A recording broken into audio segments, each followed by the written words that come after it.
up, everybody? Welcome back to our channel, Red Bull Coffee and Crime. Tonight we have on panel Arctic Fox, True Crime, Hey, hey. and we have Graz. Hey, hey. Hey, finally he made a live, everybody. I'm so excited. And Garnett, as always, is on. Hello, guys. Thank you for coming. Um, you guys are going to want to grab some coffee, a Red Bull, some sort of caffeine, or even wine. This is going to be a long one. So much information that we have, but it's very important to put out there for Kyron's case. So just kind of bear with us. It's a lot to take in, but we will get through it. Um, Garnett, let me share my screen real quick. I'm so bad at this screen sharing shit. All right, Garnett, you want to go with We are discussing Kyron Horman, and last week we did part 1, right? Yeah. We covered, and I'm just going to recap a little bit of what we covered. So, Terri and Kane met in early 2002.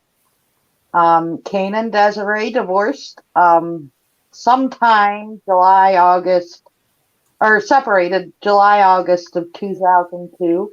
And Kyron was born September 9th of 2002.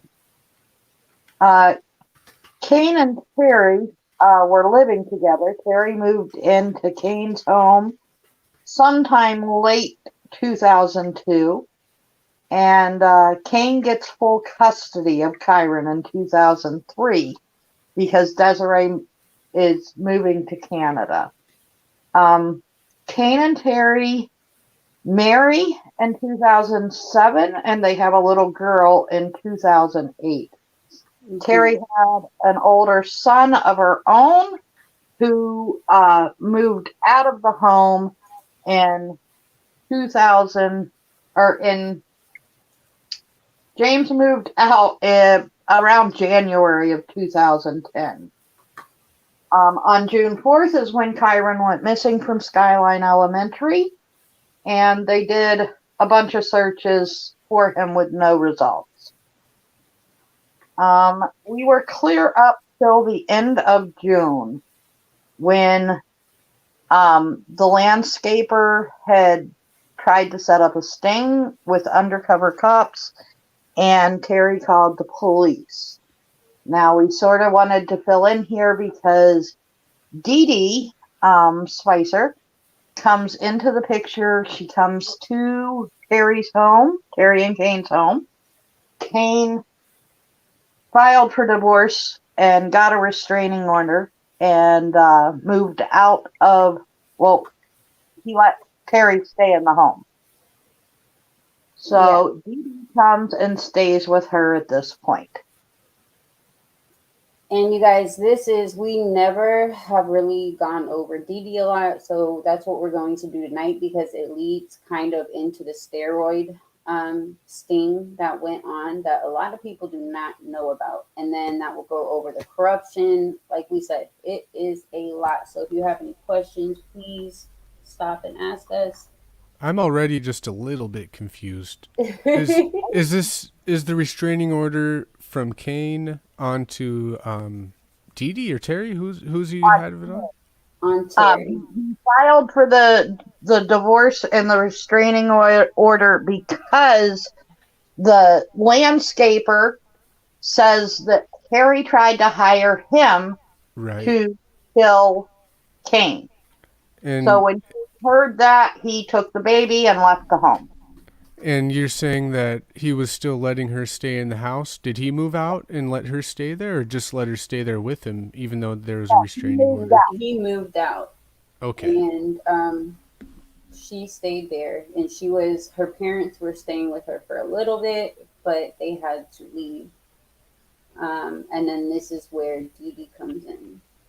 Oh, okay. All right. 6 cents. We're going to read it because we really want everybody to hear So if you can't read it, oh, we're not able to read who's on panel. Oh, we have Graz. If you have not subscribed to him, please go to his channel. Is it the real Graz or is it Graz? Graz. Oh, sorry. It's just regular Graz. Since I'm a mod, I can drop me and Arctic Fox's channel in there. Yeah, please do that. Because somebody else last time when we were live, they were like, "Oh, we used to watch the real Graz," so I wasn't sure if you just changed your name or. Oh yeah, that was my first channel. So when I got it taken down, I started my new channel, and the thing behind that is I was real chill Graz. So then my channel got down, and then I'm not chill anymore. So. Now you just cry. Yeah, exactly. Thank you, Mimi.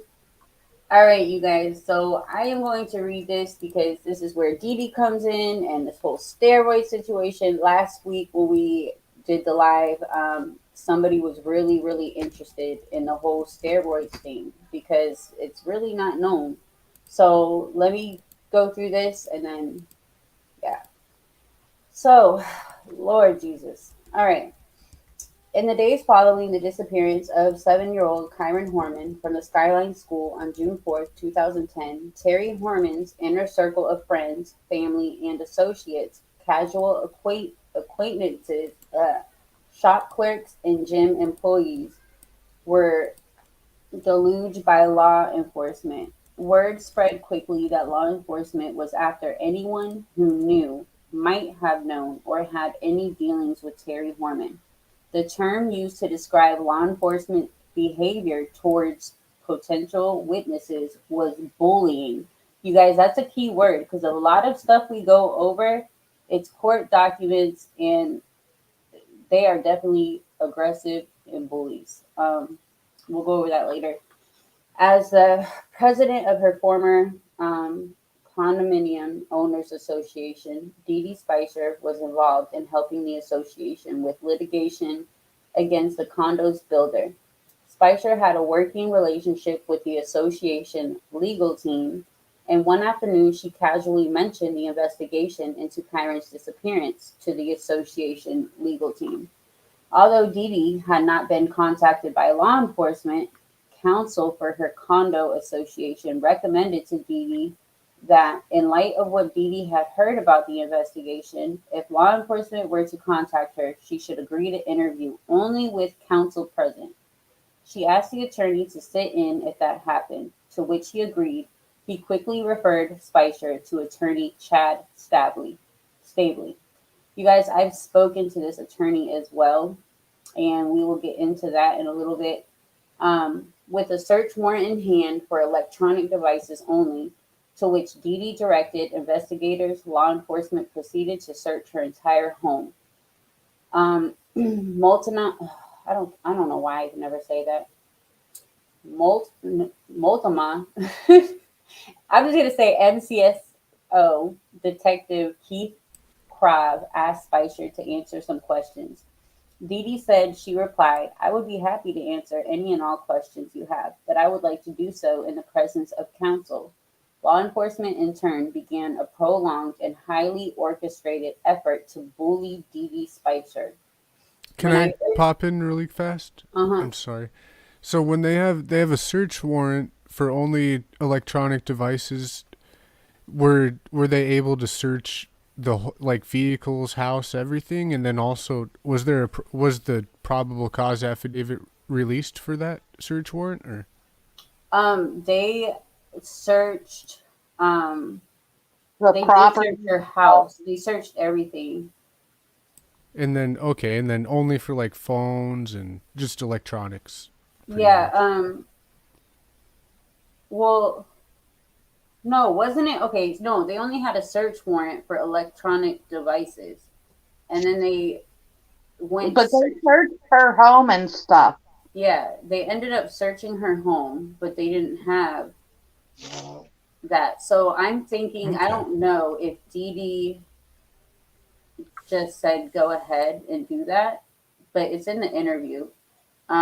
What we're gonna read is her interview, and what she says. Now, I do Okay. want to state that we did reach out to the author of this interview. She is not speaking on this, but she does stand by everything that's on her webpage. And Kyron's mom and family know about this page. She's not taken anything down. She's never, so in my opinion, right, it's truthful because she's speaking what she's found. She's speaking truth. She's speaking facts. She's very well known. She speaks about, you can go onto her website, it's Blink on Crime. Is she the author? Like the one who wrote the book, or is this a different one? No. This is a whole different. Oh, okay. Yeah, I want to jump in real quick and just go back to the beginning of the video with the whole landscaper being hired to do a hit. I want to just, this landscaper, from my understanding, didn't speak English. No. Terri didn't speak Spanish. No. So my question is if Terri was arranging a hit with this landscaper, what were they doing? Did they have a whiteboard and they were just writing what they wanted to say back and forth to each other? Yeah, what the heck? Yeah, that's what, I've spoken to the landscaper as well. We went over that in the other video. He still doesn't know good English to this day. That's a good catch. That's kind of weird. Like I had to speak Spanish. And it wasn't like I was asking him questions. It was me trying to hire him for a job. So if it was just a Hispanic trying to fake he didn't know English, like he wouldn't do that if he was getting hired, right? And if they did use, I see Mimi said maybe like something like Google Translate. If they did, I'm sure that would show, like they would have been able to get that from their devices and stuff. Yeah, that's true. And this was a while back. I mean, I don't know. Was that a thing back then? Yeah, I don't know either. Right. That was pretty new. Yeah. Yeah, because at this time, what is it, like early 2000s still? Yeah. If it was a legitimate attempt to hire someone to do a hit, they would have arrested Terri. So yeah, you guys, when the landscaper showed up, she called the police, and we showed the mug shot. We showed when she called the police in our last video. He showed up, and she called 911 because she was scared. She didn't know why he was there. So the police come, and he had an undercover cop with him. So the whole sting did not work out. Like it didn't work out, and she was never charged. Right. As soon as he showed up, she called the police. Yeah. So why would she call the police if? Yeah, if I hired somebody to kill my husband, the last thing I'm going to do is call the police without trying to talk to him and be like, "Why are you here?" I'm not going to just invite the police to come have this conversation with me and him. Yeah, there's a couple things there that kind of don't make sense or debunk it, kind of. And there's something that, like, the landscaper tried to hit on her before, and she turned away his advances. So, could this have been? And I've always been on the landscaper's ass. Like, for me, my gut is telling me, after Kyron went missing, his wife left to Mexico with their children. I don't know why. They just up and left. I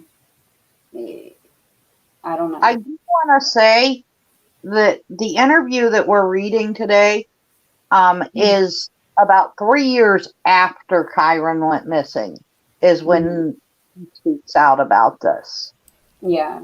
So basically, when people today are saying, "Oh, Terri put out a hit on him," the only thing that they have is allegedly him saying that. There's no proof, nothing at all. Yeah, about we that, right? we have court documents as well. He had to use a translator. And So we're going to go weird. into this because the MCSO, we have court papers that they are what is it? sort of racist against Latinos. Like, Yeah. There's there was actually, a whole investigation that went from 2008 to 2011 yes. on And the way that they perform there, and the 22 pages. So that's a pretty deep investigation that they were under at this time. they have used, they, Arctic, when we went over the, what is it, the raid technique, read technique. Yeah. Technically. Yeah, that's brought up. These MCSO detectives back then were not good at all, and that's what we're gonna go into. You know, um, it's a lot. It's a lot. And we're going to get as far as we can. Yeah, because you guys, is probably gonna be like 5 or 6 more episodes. We just want it Like, all out there, okay? Um, so the writer, she says, when I first introduced myself to Miss Spicer, I offered my apologies for what she had been through and told her that, in my personal opinion, she had been unfairly, um, what is that, maligned? maliciously. No, maligned. Maligned, which means people were spreading malicious stuff about her, basically. Oh, okay. If not persecuted. I thanked her for her trust of me to tell her story. Miss Spicer paid me some kind of compliments on my coverage of Kyron's case to date. I found her extremely bright, animated, and witty, with a charmingly confident and self deprecating sense of expression. I also found Miss Spicer to be very naive, even now, as to the standards, protocols, and practices utilized by law enforcement.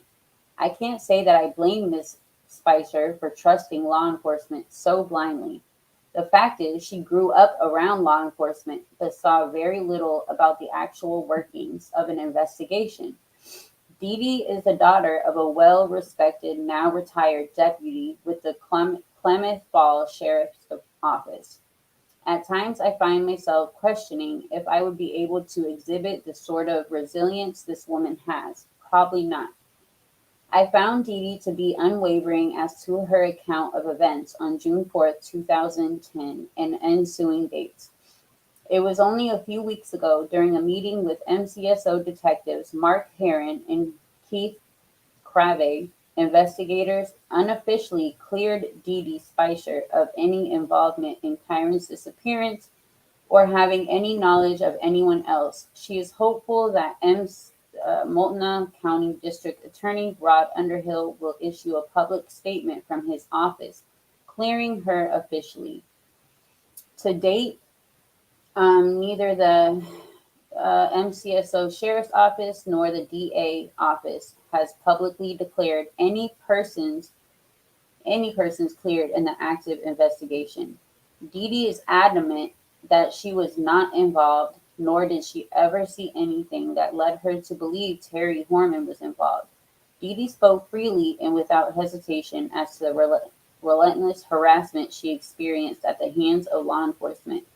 However, Dee Dee is adamant that she does not want this piece to express any sort of pity Dee Dee perspective. She does not want anyone to feel sorry for her. Dee Dee hopes that by speaking publicly, the public's curiosity will be satisfied, and the focus of the investigation into Kyron's disappearance can return to an actual investigation. And this is what we've been saying the whole time. This whole time, it's not been an actual investigation. It's been this family just harassing and focusing on two people that's gone nowhere in 12 years. So let me go to, she's talking about, okay, I'll just read this. On a positive note, I have met some really nice people out of all this. This is Dee Dee speaking. So that's how I choose to look at it. I can't control other people's actions or opinions about me. I did not know anything. I never knew anything, and I could not get them, law enforcement, to believe me over 3 years. Since the investigation started, I believe they were able to narrow the time I was supposedly missing Never was, never left the property, but they never shared that with me and have not to this day. There was no communication between Terri and I since her birthday party in March 2010, and we had only been in touch the December before that in 2009. Terri and I were not best buds. I think that was something investigators were really hung up on. They could not understand that I would rush to someone's aid that on the surface was a more casual friend. They saw that as behavior of someone that had something to hide or as a motive of some kind. Um, so even James, Kyron's brother, which is Terri's oldest son, in the interview, he says that Terri and Dee Dee were not best friends either. So he Like we come to the house for, dinner. It wasn't like the kids called her Aunt Dee Dee. It wasn't any of that. yeah. All right. So this goes into how she comes into the story. Investigators pummeled Dee Dee from the very start. You were missing at the same time that we can't pin down Terri Horman's whereabouts. Why did Terri pick you up? Did someone else pick you up and bring you back? We know you left the property. We have proof. These are questions demanded from Dee Dee over and over again for 3 straight years. No matter what she did to try to accommodate law enforcement, she and her attorney, Chad, went through extraordinary means by any standards to assist law enforcement investigators. Refused to believe she had no knowledge of the circumstances of Kyron's disappearance until now. Dee Dee Spicer's story has never wavered. Dee Dee arrived at her job at West Wind Farm Studio, a sprawling and lush 40-plus acre property, scheduled to be on the garden um, conservatory tour the next day. She parked at the main house, left her cell phone, which was turned on, and her lunch cooler in her Ford Explorer. She went inside the main house to check in for her assignment, and for the first time since working there, she was invited to lunch with the others at the house. There was no time set. The invitation was open-ended, and she believed, based on the timing of her project completion at the opposite end of the property, this was Spicer's customary daily routine. Her duties in preparation for the garden tour took her to the end of the grounds for the bulk of the morning, near the road, where she was working, bent over in tall grasses, and vegetation is not visible from the main house. Dee Dee was not wearing a watch nor carrying her cell phone. She headed to the house for lunch after completing work on one section of the property. When she arrived, she was told that Miss Hawkinsmith tried calling Dee Dee's name outside when everyone was ready for lunch. When Dee Dee did not respond and could not be seen from the main house, Miss Hawkinsmith also called Dee Dee's cell phone. Dee Dee said she apologized and explained her project's location and status, and then sat down to eat. Dee Dee resumed her work day to completion. Her cell phone records confirm this account. So you guys, she left her phone. Her car was there the whole time. I mean, this is a lot of acres. All right, 40 acres is a big area. Huge. So, I mean, imagine calling someone, and I don't know. Maybe we need to go test that out. Let's go find and test it out. On one occasion, at the request of law enforcement, Dee Dee agreed to walk the property and demonstrate her activities that day. During one reenactment, a female investigator attempted to mimic Hawkinsmith's lunch call while Dee Dee was out near the property line. Spicer heard the investigator's call. I heard that person that day. They never told me where she was standing. I just know I could not see her, which is easy to do if you saw the grounds. I don't know why I never heard the property owner that day, except to say I try to be very mindful when I am working. And gardening is a love of mine. I tend to immerse in. It was the first time I was invited to lunch and was looking forward to sharing the meal on break. Had I heard her, I would have stopped immediately and headed in. It was a nice treat. It sounded like an innocent explanation. I asked Dee Dee why investigators did not believe her. She responded, I was repeatedly questioned, hounded, my home and belongings were taken and searched from some time. Ellie kept telling me in interviews I agreed to participate in, by the way, that the only way to clear myself was to take a polygraph, which my attorney advised me not to. Since I had been told by Terri that she was told she failed when she was adamant that she was being truthful. I had no desire to be set up like that. I do not know to this day if Terri actually even failed any polygraph or Ellie just told her they did. I know that once she told me that Ellie claimed she failed her polygraph. My advice to her was that she should not speak to anyone without an attorney, but she continued to ignore it. I think for a few more days, as I recall. I don't think I was the only person or friend telling her that. So Blank was able to confirm through an independent source, which does not wish to be identified, that Terri was referred to her criminal defense attorney, Stephen House, via a family friend. Um, Kane Horman requested a search at the Bend attorney's property and indicated that Kyron may have gone there. Um, it was either completely naive or bold for Spicer to submit to a polygraph under those conditions. She was, by her own account, telling the truth and then being punished for it. Um, so I asked, considering there is absolutely no communication between you and anyone else, and you are working on a 40-acre farm on this day, wouldn't it be true that the theory had to be that? Spicer interrupted. Yes, that Terri swung by and picked me up for some reason, and or some other unknown person.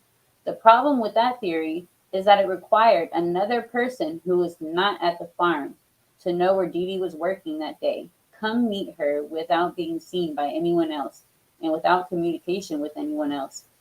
Dee Dee. On several occasions, I reminded investigators that there was a witness to where I was working on the property that day, which I surmised would complete whatever timeline holes they thought I had. This has never been released publicly, but there was also an artisan show market sale on the property the next day. There were a few vendors in and out of the property that day, but I remembered one specifically while I was working near the road that morning. I was there when he dropped off his pots and pottery and whatever else he had to show or sell. The artist driver who delivered his pottery was in his late 20s to early 30s and drove a red pickup. Stoy asked, so law enforcement knew that there was a witness from day one that could corroborate your logistics on the property and approximate timing. Is that correct? Dee Dee says, yes. I did not know the man's name or the name of his creations or anything. And when I asked law enforcement for the information to provide my attorney, they refused to even say if they spoke to him. Okay, I just want you to stop there for 1 second because I want to say that seems to be history in this case. They seem to only be taking the witnesses that they want to take. Yeah. And that's really odd to me. I mean, when we go further in this case, I'm not sure that we've already talked about it. I know we have on other videos, but there's witnesses that they've cut out of the story almost completely. And to me, that makes no sense. But go ahead.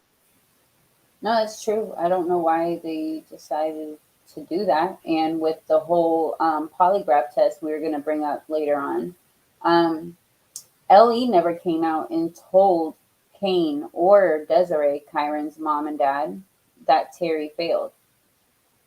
She came out and say she did fail, and to this day they was told. Yeah, and they still haven't came out and said that. No, and the police are allowed to lie to you. Yep. They don't have to tell you the truth. So they declined to provide it to my attorney as well, and by that time, Miss Hawkinsmith had an attorney as well. So I was not permitted to just call and ask her, and that is the property owner. I even went to the Saturday market a few times to see if I could locate him myself. Christina Stoy asks, why did Miss Hawkinsmith need an attorney if you know? Dee Dee, I assume it was because all kinds of people were showing up at her property and pounding on the gates, etc. She was hounded by the media for weeks, and all because she gave me a job. I was horrified for her, all because of me. Stoy, was there any connection between Hawkinsmith and the Hormans? Spicer, not that I am aware of. They were on completely different economic levels, and their kids went to a French American school, not Skyline. I would not even know where they would bump into each other. Stoy asks, has anyone ever mentioned to you whether Hawkinsmith hired Rudy Sanchez at any time, which is the landscaper, you guys? Dee Dee said, no, she did. No. Stoy asked, I am going to need to check my archives on that one. I thought so, but I could be confusing her with a different property owner. Okay, so, oh wow. So, editor's note, Hawkinsmith's friend and fellow farm owner, Jean Ann Vaughn, did hire Rudy Sanchez landscaping maintenance. Dee Dee Spicer was interning with Miss Von Crevelin and was referred to Marilyn Hawkinsmith to work on her property. It was not to be a paid position, as Dee Dee was willing to work for her sweet, to learn all she could at the time. Dee Dee said she has never met Rudolph Sanchez, nor has she observed him on either property. So I never knew that. Did you know that? I did not. Well, I might have heard it at some point. I mean, in the early part of this investigation, they actually let people believe that it was a completely different farm that Dee Dee was on. Yeah, I remember because Lita went. Caused a lot of problems for that farm owner. So, like, the amount of misinformation starts from day one. Well, that's interesting. If Rudy Sanchez worked, oh my God, I'm telling you, this landscaper, you guys. I know you don't like him. I know. Mm. So let's finish because, like I said, this is long. And it's important, you guys. I know you're like, what the fuck? But it's important. I promise you. We're going to get to all the other stuff. And it seems like if we just say, hey, go read this article, nobody wants to do that. Yeah. They just want to believe what we tell them. And I the only way I can get you to believe, then this is what we'll do. Yes. All right. So, how does a casual friend such as Dee Dee become elevated to Terri Horman's lifeline to the outside world, only to turn into the number 2 suspect in a de facto criminal investigation of Terri Horman? Freaking thinking. I don't know. Norman W. Frink, a longtime chief deputy district attorney for MCSO, was former district attorney Mike Schrunk's right-hand man. While no longer in office and the DA assignments to Kyron's investigations are new, they are strong reverberations from the previous administration. So, Stoy, you mentioned that law enforcement accused you of wasting your resources and distracting the investigation. In what way did they mean, or how did they explain that to you? Dee Dee says, first, it was Chief ADA Norm Frink who said I was wasting their time and resources by not, cooperating, by which he meant take their polygraph. That was just a couple of days before news broke about my involvement. It was all part of his blackmailing me. Stoy says, I think that is huge right there. Yep. They pretty much told her, if you don't do what we want you to do, we're going to tell the public that you're part of this. And within days, they release a flyer. Yeah, they release a flyer with her, the truck. Judy and Terri, like absolutely. They did exactly what they told her they would do. Yeah, they said that she wasn't cooperating because she didn't want to take. But you guys, she ends up taking one, which we'll learn in a little bit. So Dee Dee says, yes, we were in a meeting interview. Stoy says, was your attorney present? Dee Dee says, yes, sitting right there. Brink said that we do not think you had anything to do with this, but we do think you have information about Terri Horman's involvement, and we do think she is involved. Either you take our polygraph or provide the information we believe you have, or I don't care. We will tell the family that we do think you're involved. Stoy, what was your response? Dee Dee, I said that I understood the need for them to do what they had to do, but that I was not going to tell them something that was not true. I did not really expect them to say something they knew to be false, but they did. The next day, my name was released to the press by Desiree Young and Kane Horman, which is Kyron's parents. It was a statement about me not cooperating, and I think advising others not to, or words to that effect. But Stoy, I am not sure I even know how to respond to that, or if I should during the interview. For me, that is, why can't I read? This is so much. Tantamount to telling you that we're looking at facing an indictment of your own. I think a reasonable conclusion by someone in your position would have been that you could expect to be arrested for something they knew you did not do, regardless of what it was, to further a case that they seemingly had no evidence in. Again, I find you courageous to have ever had another meeting with any law enforcement officer or DA in this case. I think it would have been very, very easy to say, F this. They are not going to find Kyron with anything I have to offer because I do not know anything.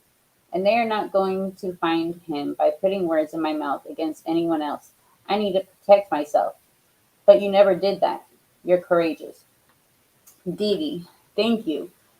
But I really don't feel courageous. To me, courage is when one does something for which they have a great deal of fear. Mostly, I haven't been afraid, which is what pissed law enforcement off from the very beginning. The one time I was afraid was after the ADA tried to blackmail me, and I began to realize I might have to live in a world where the truth didn't matter. I was not courageous at all in facing that fear. Stoy, I am not an attorney, but based on what you're telling me, I don't see how that is construed as anything but blackmail. He, what is that? Literally gave you two choices, both of which were in contradiction to your Fifth Amendment rights, considering he was ready to make a public allegation about you. Does not matter to whom it was. So on the following day, July 22nd, 2010, Norm Frank made good on his threat to Dee Dee. From the Oregon, Maxine Bernstein. In a statement late tonight, Kane Horman and Kyron's mother, Desiree Young, and Desiree's husband, Tony Young, said they had been briefed by law enforcement and believe Dee Dee is hampering the investigation. They employed her to cooperate. She has not only been in close communication with Terri, but has been providing Terri with support and advice that is not in the best interest of our son. The statement said additional information provided shows that she is refusing to cooperate with law enforcement. She is also going as far as to suggest to others that may have information regarding Kyron's disappearance not to cooperate as well. I can't. In one fell swoop, Dee Dee was the Richard Jewell of Portland, courtesy of Norm Frank. Girl, We got a question. Question was asking, what is ADA? Is that the American Disabilities Act or something else? I'm trying to look it up and I can't find it. But it might be Americans with Disabilities Act. oh, what is ADA? that is the American. Not sure what that was. What is that? That's what I googled it and it said American Disabilities Act. Garnett. I'm here. Oh, ADA. ADA. I'm I not- didn't even hear. Yeah, I don't know what. Dan was asking. it just says American with Disability Act refers to the disabilities for which an employee is protected from discrimination by employers. Oh, I So- thought you were saying the DA. Oh, ADA. Like the DA. Oh, Oh. a district attorney. Okay, like Yeah. okay. I was Okay. like, you're so confused right now. I was like, wait, weren't they saying DA? Okay, my bad. You got me the so DA. confused. I'm like, Okay. wait. Okay. So now where are you at? I am nothing grand about the grand jury.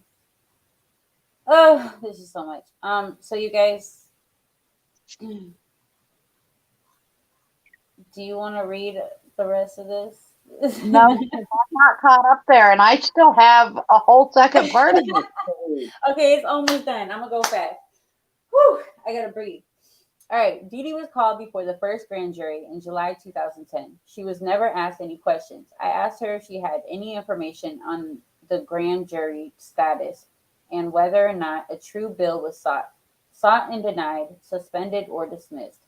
Dee Dee, I didn't know any of that, but I believe it was an election year and it was all the DA strategy. I think they called me to scare Terri Horman and maybe Rudy Sanchez. Once again, that is the landscaper. Stoy, why do you say Rudy Sanchez? He testified as well. So that has a layer of at least limited use immunity. And for all we know, he had a separate agreement for what is called transactional immunity. I have no information on that though. He has never responded to my request for interview. Dee Dee says, I don't know. I just know that he is who Terri felt was involved. Oh, wow. I didn't know that. His name never came up until Terri was asked who had been on the property that was not a friend or relative. Dee Dee was again subpoenaed to appear before the grand jury on July 10, 2013. She felt that it was her impression that law enforcement and the DA were running out of time due to the civil suit and divorce case, and she read that the grand jury was extended for 6 months previously and about to expire. At the time, the civil case, Desiree Young filed against Terri Horman and has since withdrawn. She withdrew it. A stay had been granted in November 2012, a month before a scheduled hearing to compel further deposition of Dee Dee in that matter. Dee Dee assumed that what she did not know might potentially help the investigation by potentially shifting focus away from the red herrings as to her knowledge of events. The problem now for Dee Dee was that the prosecutor had already demonstrated to her that it was not above using almost any means or tactics, and at the time she had concerns that even her own lawyer believed she was telling the truth. Stavely advised her to tell the truth, tell everything she knew, and she did, repeatedly. Stoy. So, you get a subpoena once again to appear before the grand jury. Detectives are telling you to your face they do not believe you. The prosecutor, Frank, has demonstrated he does not believe you. According to what you have shared with me so far, you question if your own attorney believes you. How lonely of a place was that? I think most people would have been completely terrified. How do you cope with your fear? Dee Dee, you know I was terrified. It seemed like every time Ellie would ask me for something, I would provide it, and it was like a fresh new hell each time. It was not going away. I could not even read about the case or discuss it with anyone other than my parents because it was absolutely clear to me that the public now believed I was the obstacle to either solving the case or arresting Terri to solve the case and or find Kyron. And I knew that to be false. The truth did not matter to anyone. I was told this so often, I began to even question myself. I won't forget a conversation I had with a detective about whether or not I was unconsciously suppressing information I did not know I had. I mean, imagine my response to that. I said, well, if I am suppressing something, then I think that means I have to wait for it to enter my conscious by way of my subconscious. And if and when it does, I would certainly let you know. So that's another way they're, what we talked about before. Right. They're trying to twist and make her unsure of herself. So Stoy says, so what were they suggesting? Hypnosis? Dee Dee, no. Although I am not sure I would not have preferred that. My attorney had advised taking a polygraph. I believed Terri back in June 2010 when she said she was telling the truth. And they told her that the lie detector test was saying she was lying. And I also knew that even if I agreed to it, that Ellie was under no obligation to tell me if I passed or failed. And even if they did tell me that I could trust that information to be correct, for me, it was not going to be an end to this because I knew that I had been telling the truth. And that was not what anyone wanted to hear. So, what was verifying that going to get me? It was more like the potential beginning of a fresh new hell. Dee Dee absolutely believed that her impending grand jury appearance was designed to result in her facing some sort of charge for something that investigators believed would lead her to ultimately implicate Terri Horman in Kyron's disappearance. In fact, she was told that was an honest tax mistake error on her part. She ended up being paid a nominal amount by Mr. Hawkinsmith, but never received a 1099. Could end up, huh?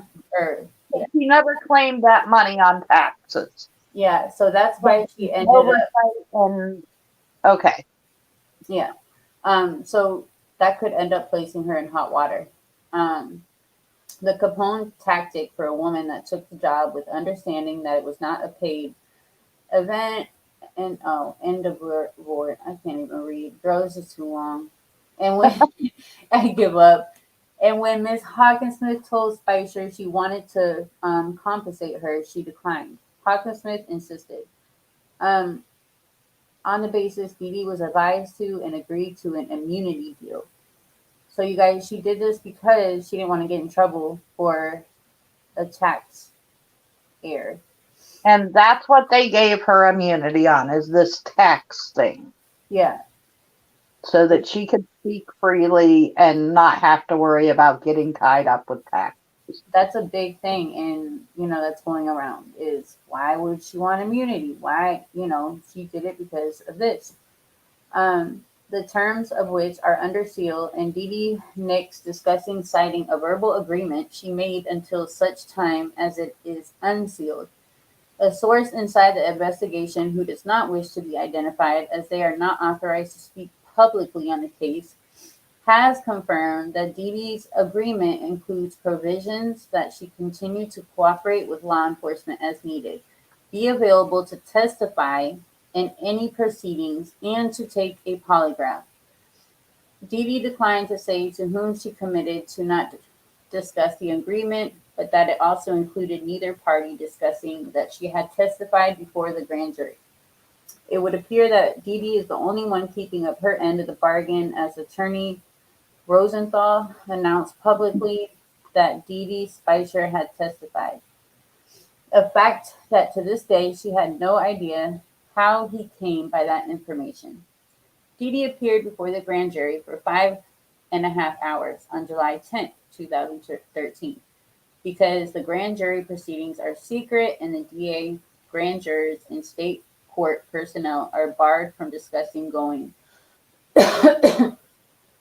going on. The only person who can speak to a witness testimony is the witness. In this case, the grand jury witness is Dee Dee. So Stoy asked, so before we get into the particulars, could you sum up those hours in the room at all? Would you compare it to the civil deposition you endured by Desiree Young's attorney? Dee Dee laughs. No, it was far more comprehensive. I am referring to the civil deposition.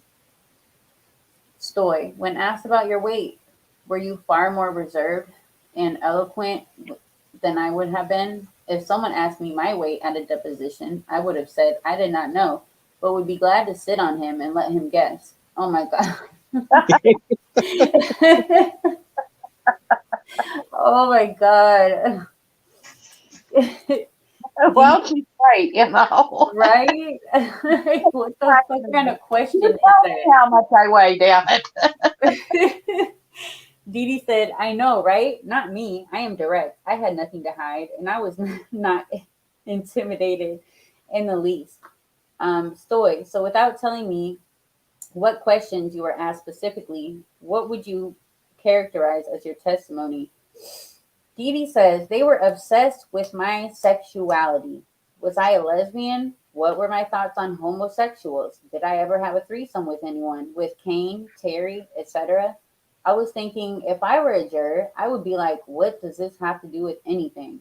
I answered every question respectfully and honestly, but my takeaway is that some folks still have a hard time believing that I would rush to a friend's aid if we had not been in contact or particularly close in the first place. I responded that when your friend texts, I need you now, I got in my car and I headed over there. There was never a question in my mind. Even if I knew that everything that happened to me over the last 3 years would happen all over again, I would do the same thing today. That's what friends do. That's a good friend. That I would do the same thing.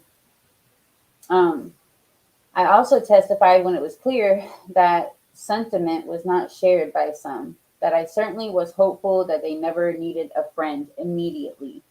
Because of travel time, Dee Dee requested that since investigators wanted to give her the polygraph in Portland, that they schedule it for the day after the grand jury. It was easier for her to extend her time in Portland than to have to return again, and they agreed. Upon arrival, although Dee Dee was prepared for it and extended her visit to take the polygraph as committed, she was told that they had decided that because she was on the stand for such a grueling afternoon the day before, that they never want to give anyone a polygraph after such an experience. But you remember, guys, Terri Horman had a polygraph right after being interrogated in a room for hours by investigators. But see, I don't know, it's bullshit. As it might skew the results. She made a mental note that they had told her previously that one's emotional state and exhaustion level are taken into consideration in a polygraph. In other words, while investigators were telling her Terri Horman previously failed her polygraph, and she asked them if that could have been due to the fact she went through hours and hours of interviews just prior to the exams. Investigators now had a different story.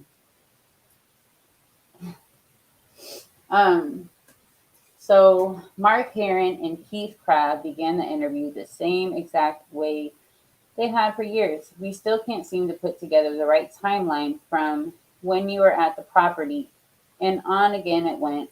Dee Dee continued the interview as she had agreed to, but informed them that if this was her time to use that to perform the polygraph, they would need to travel to Plymouth Falls on their own dime. And they did just that. Dee Dee passed the polygraph administered by the same sheriff's deputy who administered the polygraph exam to Terri Horman. Dee Dee said, in particular, Mark Heron was jubilant. She said it was like a party atmosphere. Dee Dee was verklempt. Well, I am happy that you are happy, I guess. But the thing is, I have been telling you the same thing for 3 years. So I guess I am just happy you're happy. I don't know. Heron went on to blame Dee Dee for the thousands of hours and dollars that her refusal to take a polygraph cost the investigation. Then they asked to speak to her attorney privately outside of her presence. She then agreed. After a few minutes, they called Dee Dee back in and asked for her permission to meet her privately without her attorney. So, Grab starts by telling her, "We are so glad you are on the team finally. This is such a big step in the case, and you are really one of us." Then the hook. "We asked to speak to you without your attorney because we would like you to participate in a sting against Terri." So this is another sting, you guys. They try to get her with the landscaper, and now they're trying to get Dee Dee to go in there. "We can't ask you in front of counsel, and you cannot tell him what we said because he will then be obligated to make some calls as a member of the bar and all that." Dee Dee asked if she can at least discuss it with her dad, who is a retired deputy with the Plymouth Falls Sheriff's Office. Heron said she could, but that he could not discuss it with her attorney either. Dee Dee told them it was 10 o'clock p.m. and reminded them that she has not had any contact with Terri since July 2010. Dee Dee told investigators that she was not comfortable with the proposal and would definitely need to sleep on it. They told her they would follow up. So uncomfortable with law enforcement requests to meet with the client without him, asked Spicer to tell, oh, this is her lawyer, so to tell him what the meeting was about. She told her attorney that it was something they told her she could not tell him, and that she wanted to get out of there and discuss it later. Stavely said he was not at all comfortable with that arrangement, and with hours, Dee Dee told him that law enforcement wanted her to participate in a sting operation. It was not until last week that Detective Crabb contacted Dee Dee directly to follow up on their request to participate in a recorded sting where she was to call Terri Horman and, at the direction of law enforcement, read from a prepared agenda to include coaching by them. Dee Dee declined. To be continued.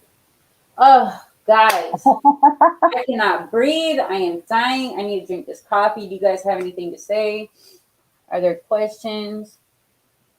That's a lot. It's a lot. And we're not done. I've got a whole second half here that we're going to try to get through quickly. Man. So when you say that they kind of picked and chose which witnesses they brought forward, even though there was other witnesses, what did they see, or who were those people Well, that we you guys? have 2 children that they have dismissed as far as their eyewitness accounts of seeing Kyron after the 8:45. Oh, wait. I would like to say that Ellie did do it because we were asked by Ellie specifically to keep out the age progression and push people to print them out and hang them up, no matter what state, no matter what country, because they are looking overseas as well. So, yeah, it was Ellie. Lexi, do you know where in the school the witnesses saw Kyron after Terri had left the school? In the hallway on the way to the oh my god, He was going down the hallway to steps there. And then he got to the gym and they saw him looking at the Cool Electric project. So yeah, I thought it was the gym, but I wasn't completely certain on that, so I wanted to verify it. Yeah, they saw him in the gym and they saw him in the hallway walking to the gym. What about that kid who was on the news? Did Tanner. he see, is that the same one of those two? Yeah. So Okay. Tanner saw him. I thought they said something about seeing him leave the school. No, on the news that day. In the book, it says that they have witnesses that seen him leave, but neither of these children seen him leave. And Okay. both of these children say that they've seen him without Terri. And there's several adult witnesses that saw him. And they're Entire list that Terry's lawyer wants to talk to. yeah. But because there's an open investigation, they wouldn't allow him to. So it's really just what they want out there. It's been the whole family. And you know what? Kane doesn't speak out anymore. He does have a what's it called? What's that thing called? A charity thing. The for Kyron kids. Horman Foundation. Yeah, and Yeah. he does, do certain stuff, but He has a car show and whatnot. he's not publicly out here, telling people to harass and stalk and do all this crazy stuff like one side of the family is. So I'm kind of questioning, maybe he's questioning what really happened now. Okay, so let's get into the second part of this interview. And I'm not going to read the prologue that she has because we're just going right to the second one. So we're going to start off with... Hold on. What the fuck are the police up to then? We will get to that right now. I promise. I have yet to hear a witness say one way or another, and we will show you that as well. And Tanner was on the news. I'm going to try to find that. So, yeah, we have a lot, you guys, and we're going to go over it. I promise you. All Well, right, you're going to have a minute to do what you want to do. So, Stowe says, so in your estimation, then why do you think that Detective Heron and Crave were so sure that you were involved or who knew who was? And Spicer says, I have thought about this a lot, and I think were a few reasons. I think because I was advised through a meeting Terri had with a family friend and attorney that she should assume that all her communication was being monitored by law enforcement and anyone she had contact with. He told her to assume the house was bugged as well as vehicles, etc. I also believe you did an article a while back that pointed out her phone was in Kane's name, as this was a day or two after she was served with a restraining order. She was also told that. Stowe interrupting, you bought a prepaid phone after June 28th and never had one before that. I had read that you or someone else purchased them the day of or the day after Kyron's disappearance. Spicer says, no, I purchased one prepaid phone after Terri shared the info from her meeting in my own name, either June 29th or 30th. I think they were hung up on the fact that I came to her with no contact for so long, so they just were convinced there had to be. So that's pretty much saying that there were no phones bought before June 28th. All the phones were bought after the June 28th date. Stowe goes on to say, okay, sorry, continue. So you are not saying that Ellie was suggesting that you were hiding some other number you had and that was how they were aligning that you had to have been in contact with Terri or some other person prior to and on June 4th. And that escalated your person of interest status in your opinion. Spicer says they did not say that to me specifically, but what they repeated over and over again was that Terri and I had to have had some form of communication we were hiding. It never made any sense to me because I knew I only had myself that I had had forever until the end of June. And I knew I had not been in contact with Terri since her 40th birthday party in March. So I would ask, well, then I guess that means that you don't have any contact. You can't verify from either one of us. So why am I even in this interview? To my recollection, they never shared with me or answered any of my questions in response when something they kept hounding me about seemed absurd or conflicting with their theory. Stowe says, which was, and Spicer says, at first, I think that they really believed I was involved. And at some point, I think they were talking more accessory after the fact. Because I got the impression, although they did not share it with me, that Terri's cell phone activity that day was nowhere near where I was, and my vehicle never left, nor did I. They would not verify that they located the ceramics glassware artist I told you about and still have not. Stowe says, so in your opinion, you were clearly the linchpin of this case. They, Ellie, believed you held the key to solving it or implicating Terri exclusively at that point. They no longer entertained your involvement per se.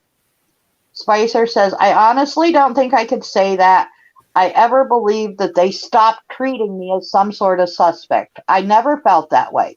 But yes, absolutely, they 100% believe that Terri is responsible. And I definitely believed we all had to be interviewed and scrutinized or whatever. But I really thought up until the meeting with Norman Pink that they, Ellie, would abandon that theory quickly because if they were positive I was the key and I knew I was not, that would also eliminate Terri, who I do not and did not and do not believe but have no proof was involved or knew anything. Stowe, right. So if you had nothing and they felt you were the only nexus, it had to mean that they had no independent evidence of anything or anyone else. So they would start in another direction. Spicer says, right, but every interaction I had with them, following and including the request to participate in the sting against her, made me believe they never did.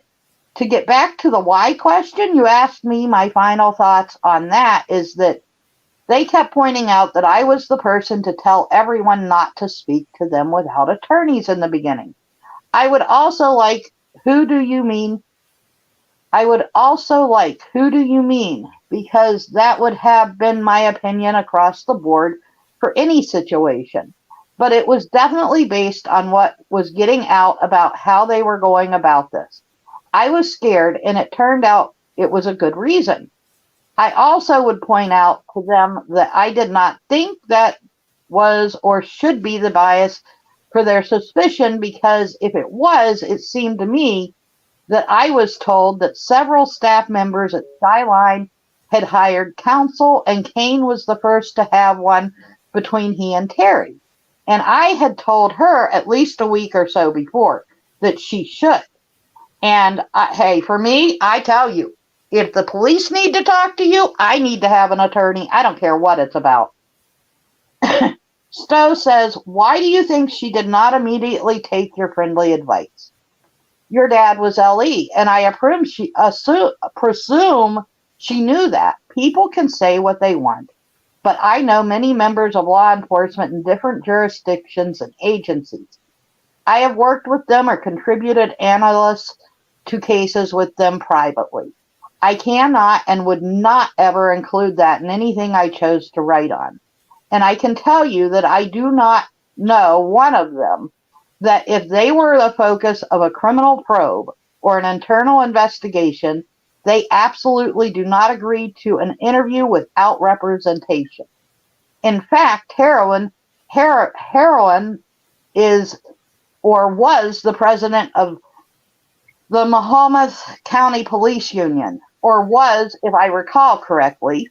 So to that end, I find that a pretty hypocritical reason for suspicion of anyone.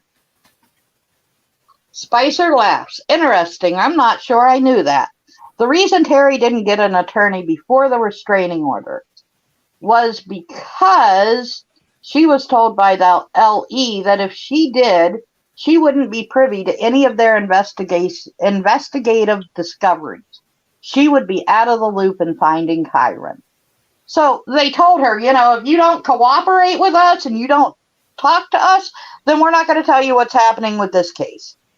And Terri wanted to know. Stowe goes on to say, have you had a desire or opportunity to review any sort of past events regarding the MCSO? I guess I should add that involve anyone in this case or investigation you have had contact with. Spicer says, no. Do you mean like any other detectives or that sort of thing? Stowe says, have you ever met with or been interviewed with any other agencies or detectives?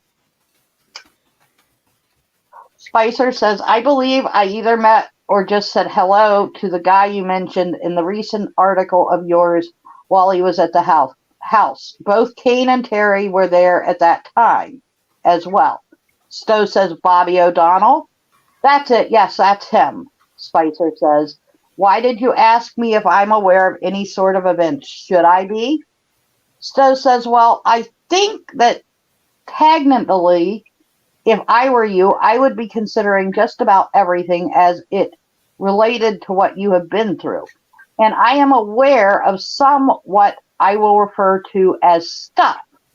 But what I don't want to do is prior to the completion of our interview process is temper any of your responses with anything I know preferential, if that's okay with you. If you wish, once I publish the Constitution, which will have that sort of information, I would invite you to comment on it for the record if you chose. Are you okay with that? Spicer says, yes, that's fine, probably a good idea.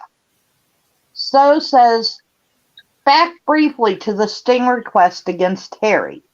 On that issue, the request they extended to you outside of the presence of your attorney, and that they asked you not to tell Chad, as you think back, considering you have had no communication with Horman for over 3 years, did you believe they thought it would work? What did your attorney say when you told him? Spicer says, I can't and I won't address any conversations I've had with my attorney.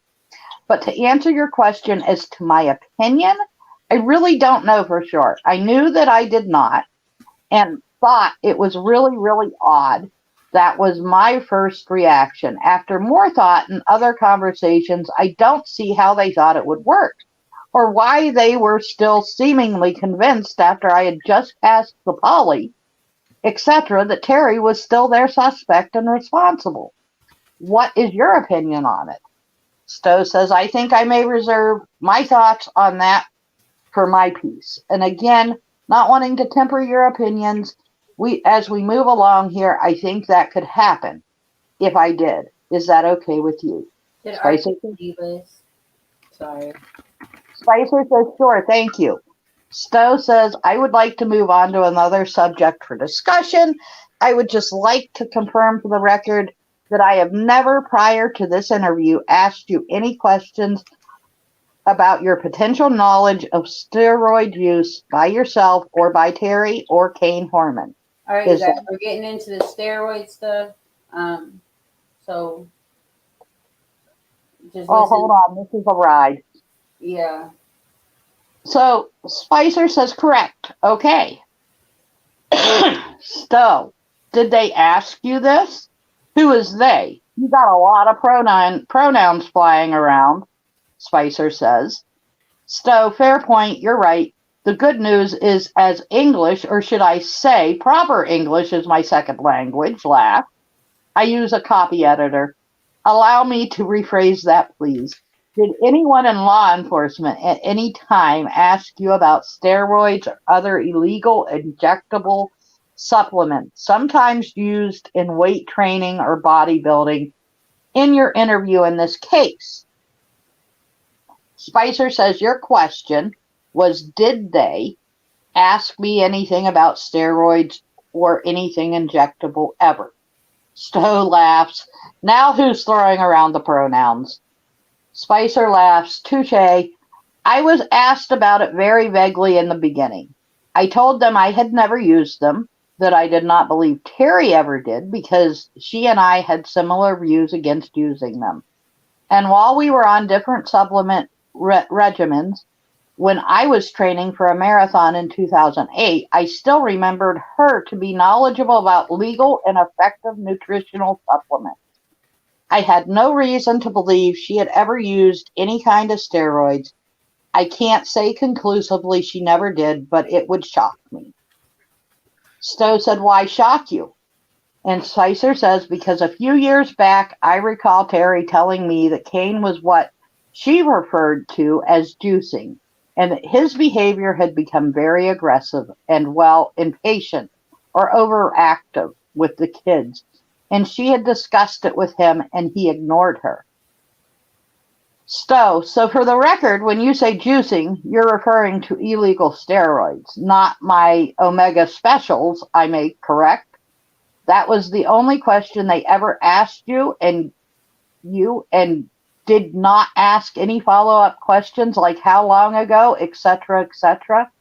And so would you characterize the way law enforcement asked that question and their reaction to your response as disinterested or having nothing to do with the case?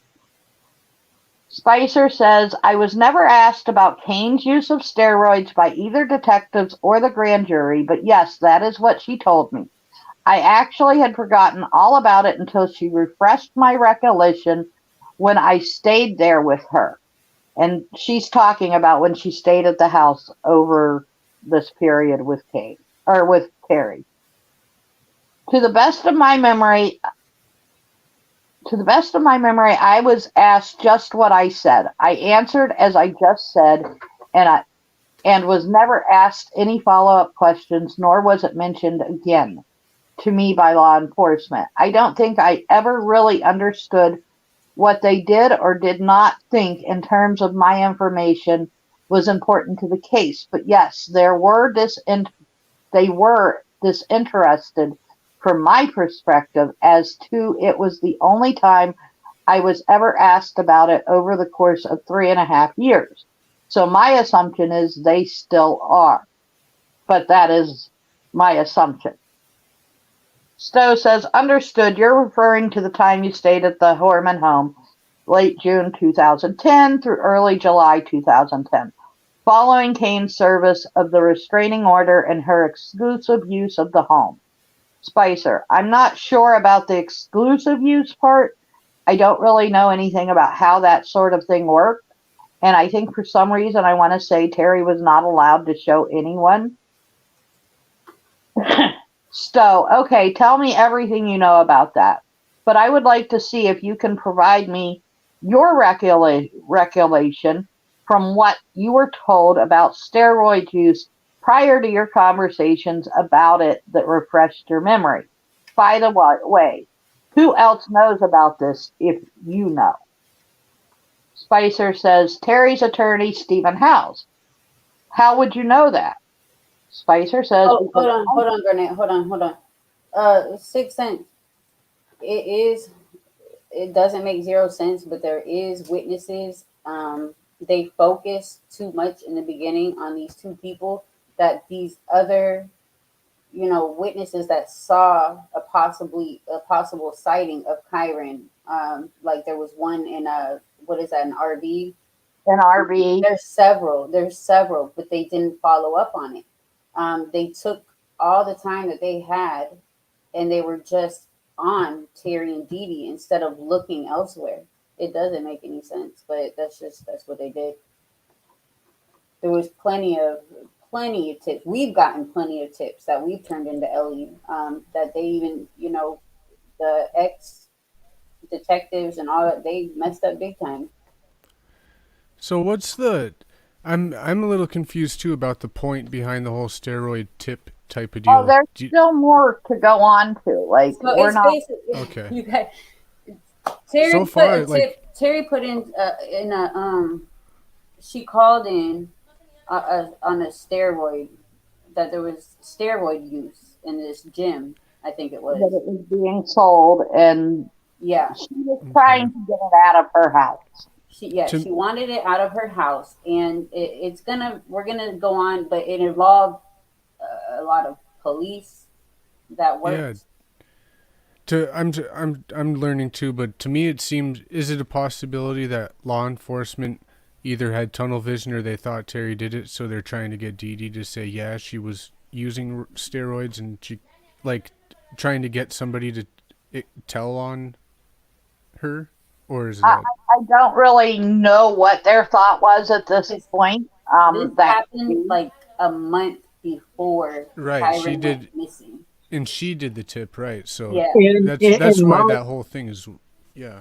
Yeah, in my eyes, it looks like what they're trying to do is they're trying to get Dee Dee to flip on Terry and say something that's not true, just so Yep. that they can close the case. Yep. That's Yeah, why the immunity was offered. That's why a lot of things took place because they just wanted to close the case and be done with it. They couldn't be bothered to go out and try to find this little boy that had went missing. Yeah, because when we get into all the what I have on screen, the Dan Staten, he has so, oh my God, there's so much corruption, you guys. But okay, interesting. yeah, very, very messed up. Okay, Garnet.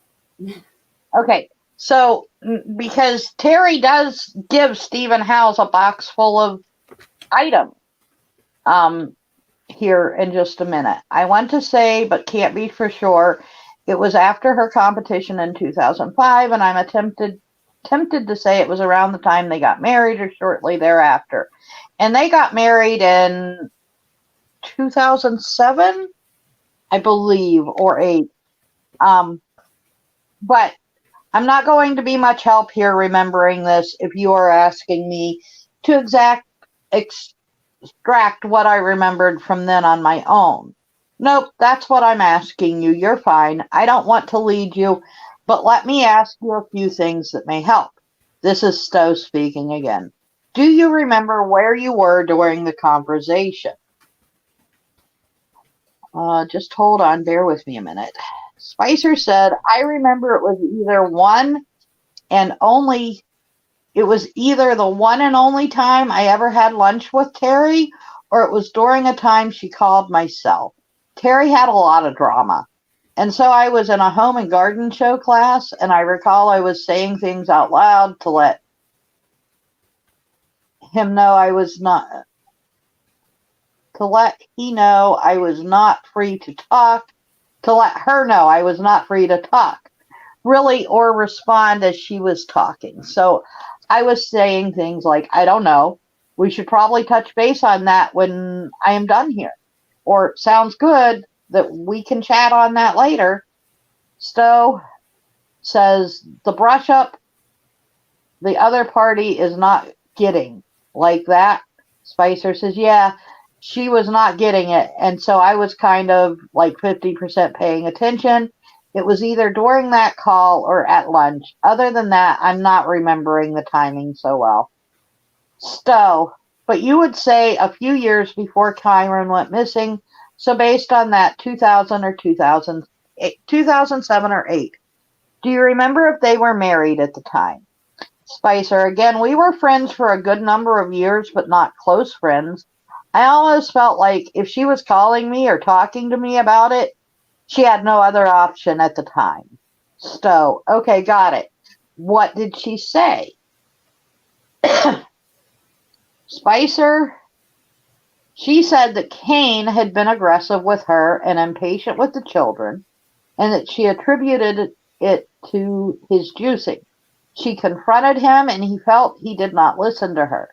She told me that then she called a detective and turned in Kane's cellar, the member at the gym. I used to know the name, but I really can't recall because I was in the early morning crowd, and this guy was more afternoon. I presume when they were there or they saw him, I had stopped going to the same gym as them after the first year or two I met them there.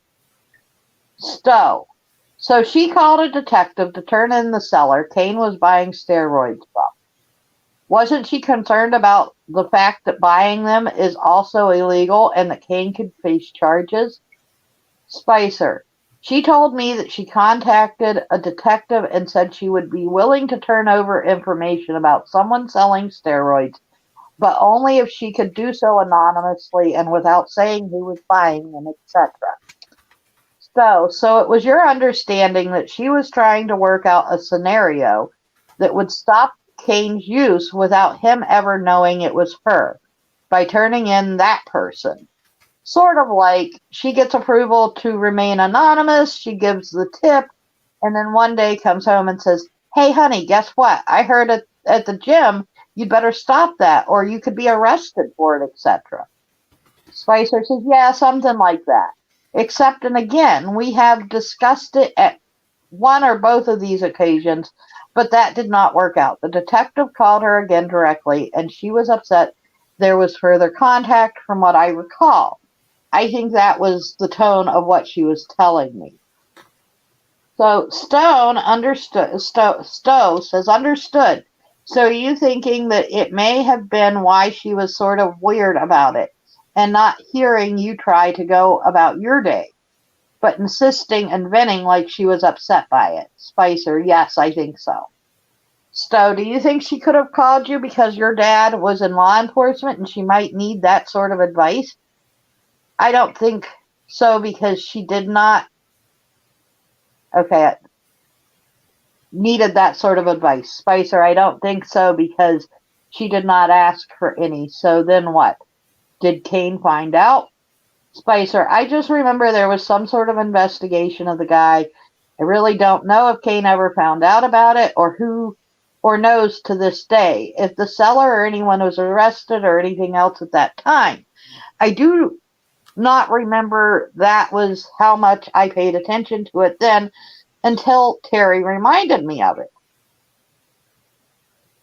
Stowe, "Okay, now, why is it that Terri was discussing it with you when you were staying at the house with her, in your view?"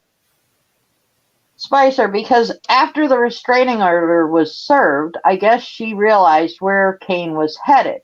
It was sort of like if he was going to badmouth her, in her estimation, it was false. But anyway, that Kane had skeletons in his own closet sort of thing. She told her lawyer, House, and she said he instructed her to bring the syringes and the canceled checks to his office, which we did." Stowe, "So was Terri saying that Kane was using steroid behind her back and she found this, or that she knew and was having sort of the same reaction as last time? Or she just learned once he was out of the home, or what? Was she suggesting this to you like it had something to do with Kyron's disappearance?" Spicer, "I got the impression she did not know, or at least did not know when the last time he was using them was. But it gets fuzzy for me there because it is my belief up until the time of the restraining order was served, in my opinion, she would have tried to protect Kane from Ellie finding out. So I don't know if she told Ellie, but it would surprise me. Terri was always very family-centric. She would protect her family unit, and that is why she did the turning in thing. This would seem the same to me until he made those murder for hire allegations." Stowe, "So did you get the impression from her that she thought her allegations of Kane's steroid use had anything to do with Kyron's disappearance?" Spicer says, "No, not at all."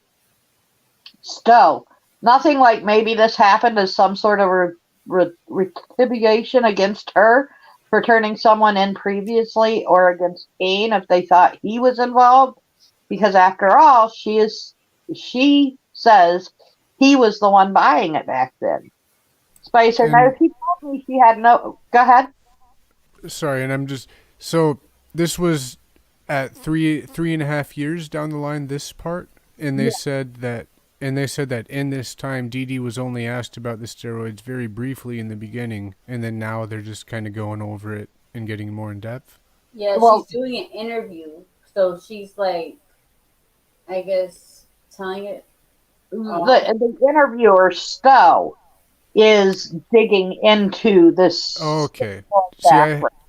I'm still new, so I was thinking this might have been like some kind of a law enforcement interview, but this is an author or a journalist type of Yeah, deal. this is Okay. the author. You guys, we're almost there into the Royd rumors and Boys in Blue. So that's going Okay. to explain all the corruption. And then we have more, but we're almost there. I Yeah, know it's confusing, but we'll kind of go over it after we're done reading it. Okay, so Spicer says, "No, she told me she had no idea who was responsible for Kyron's disappearance or why.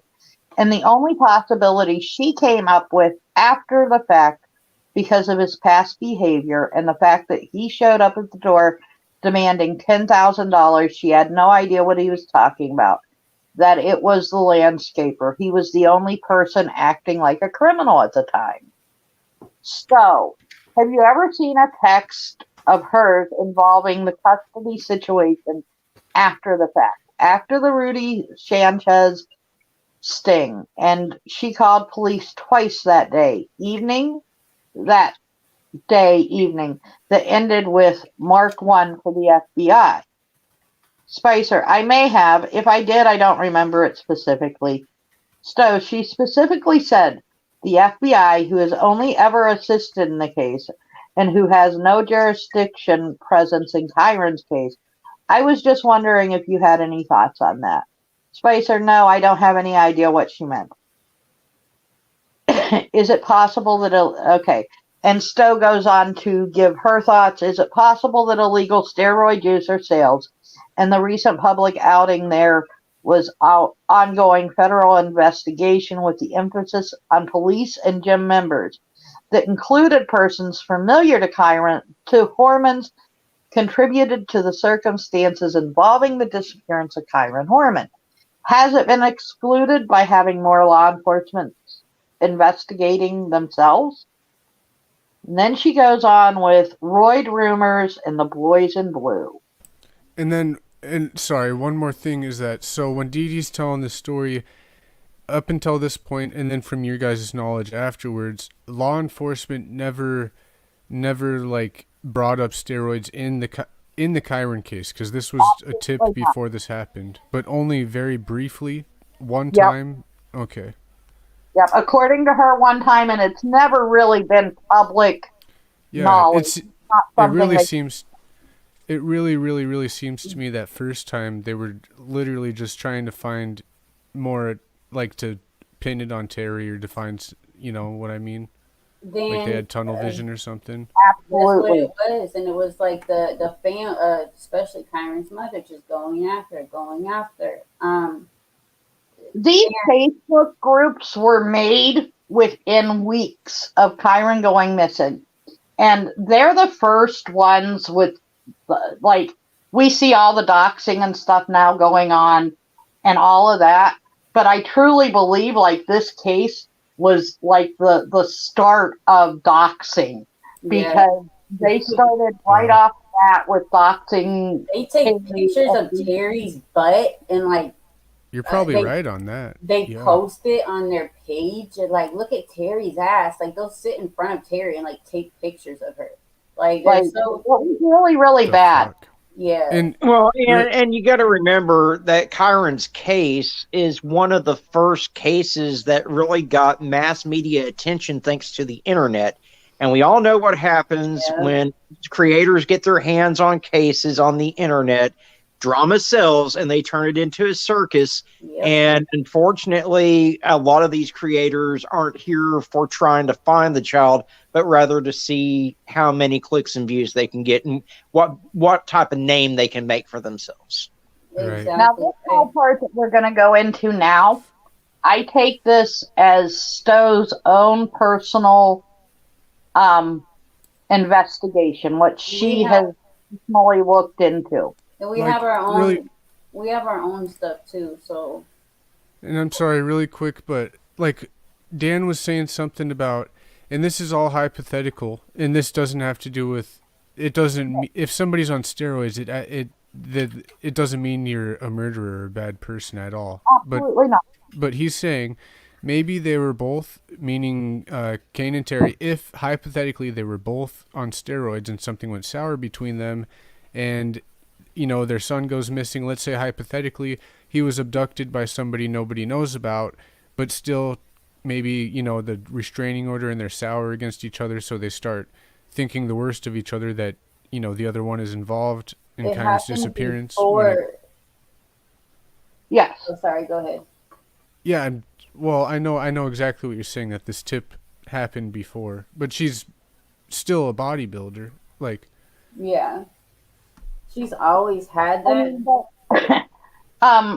That's what Terri, or what Dee Dee had said, though, was that she knew her regimen, and she didn't seem to be. She said it would shock her if she found out that Terri had ever used steroids. James had said the same thing. Her own son, and James is very unbiased. He's not Yeah. Right. like And that's what he's I'm doing too. I'm just like when people ignore the other witnesses and the other things, that's bad, cuz you got to go where the evidence directs you and you got to be true to the case. Like I don't believe in blaming anybody and all this stuff. You have to have evidence and proof. I'm just trying to learn, you know, yeah, and because I that's can our see thing. people's points. You know, I mean, it's a good question, but this was way before. And once again, James, her own son, is completely unbiased. He's, you know, he's had his interview, and he speaks his truth. And he's like, if my mom, which I don't believe she did it, you know, if she was to be found guilty, like, I'd be happy to know where Kyron was or whatever. So he's in this interview, he's telling us, like, steroids, no. What did he say about the alcohol thing? You guys would have to go back and watch, but there's just a lot of stuff that's out there that's not right. So let's get into what she found out when she was digging. It Wait, is no Dan said she just said that after Kyron disappeared, restraining order was put on her from Kane. Then she said, "Oh, I see where this is going." Then steroids come up, right? Or am I wrong? She sort of was like, yeah, if he's gonna throw me under the bus, well, then all his stuff needs to come out too. Yeah. And I think that's a natural response. That's what I think. It doesn't mean anybody's.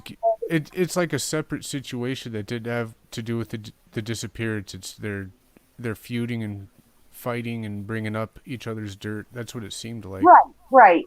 And like I said, Stowe, what we're going to get into now is what Stowe investigated and what she found out, which leads to just questions. And, you know, that's what we're really talking about when we talk about this case, is why can't we talk about every situation that could have affected Kyron coming up missing?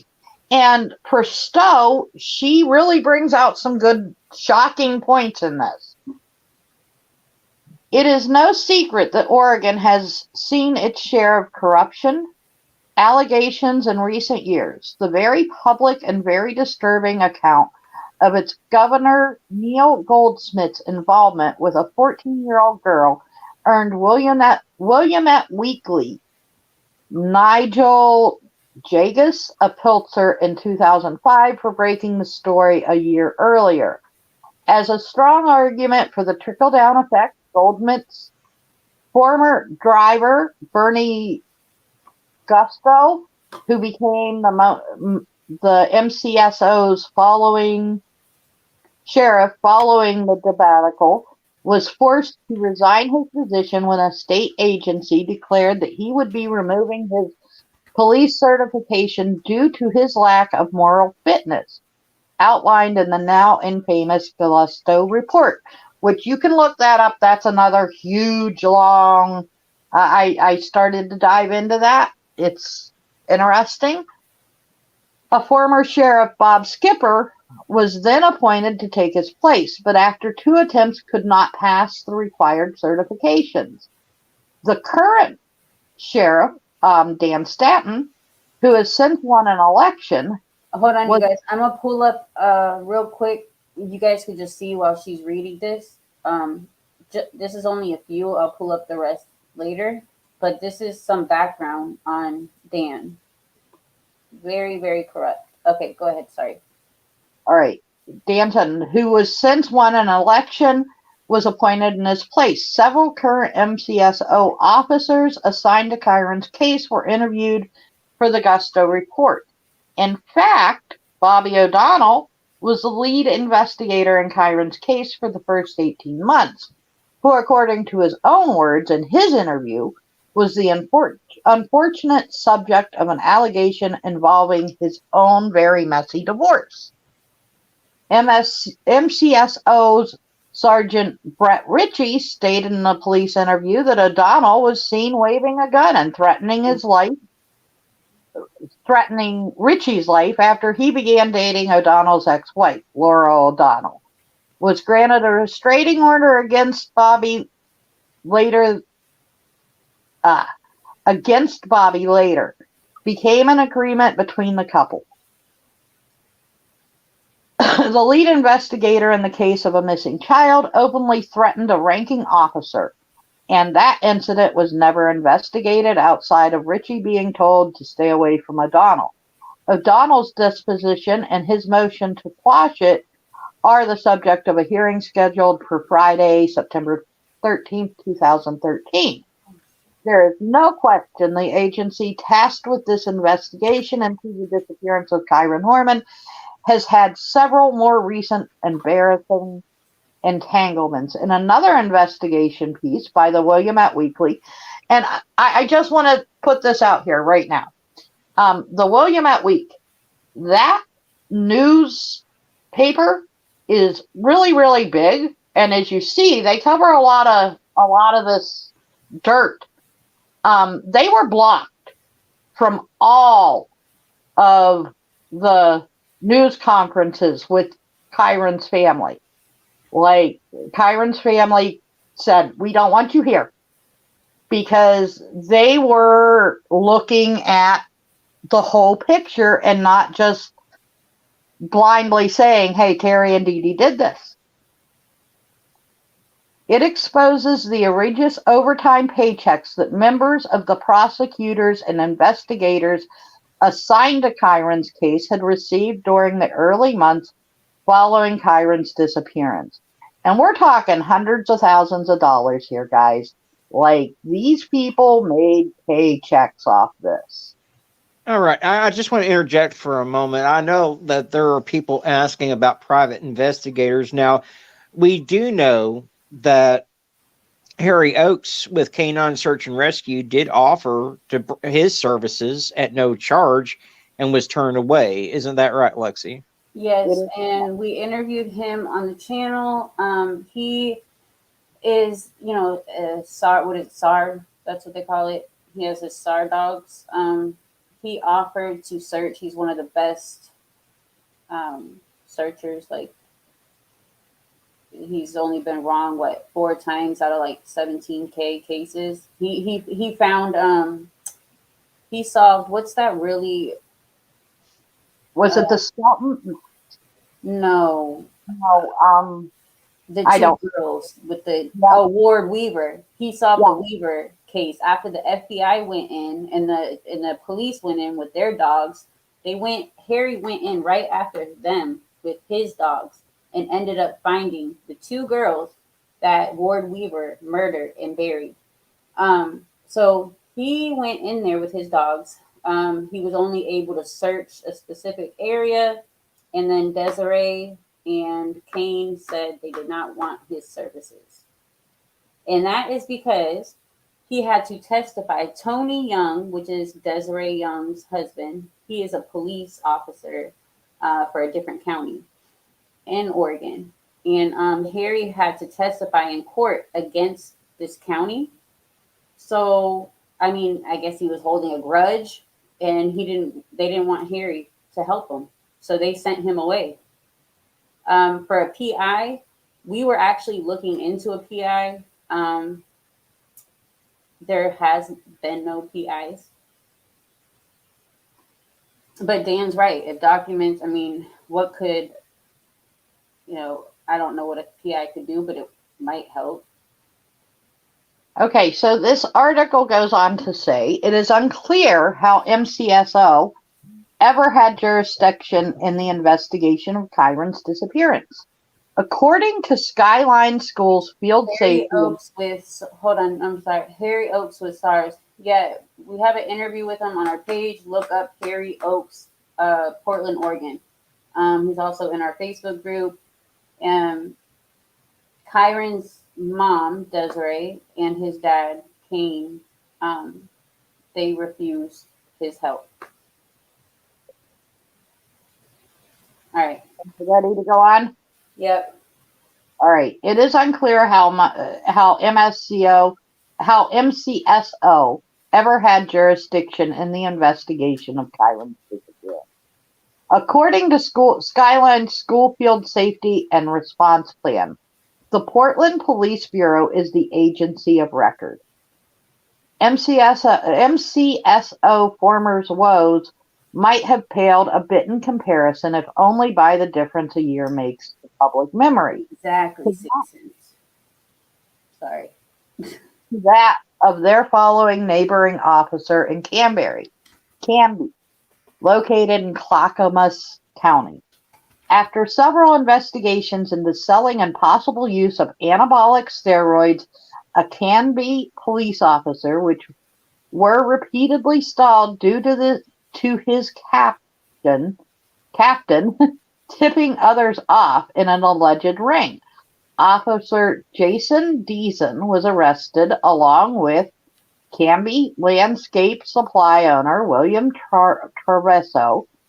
Brian Casey, Paul Jackson were arrested. The investigation was believed to be ongoing, and Traverso and Deason and Jackson all cut deals for quick prison stints that shocked fellow officers and the public alike, the specifics of which were sealed by court.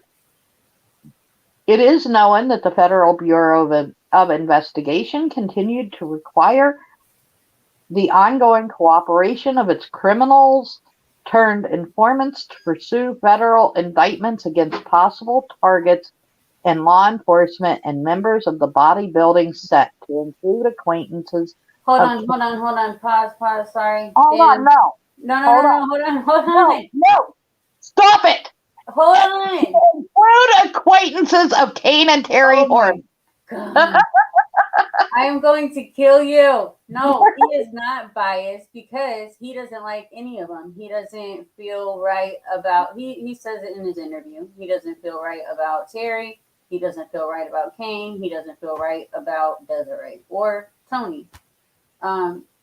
Yeah, so he's not biased. That couldn't be the reason. Grizz, why? Don't be laughing. And you don't yell at me like that, okay?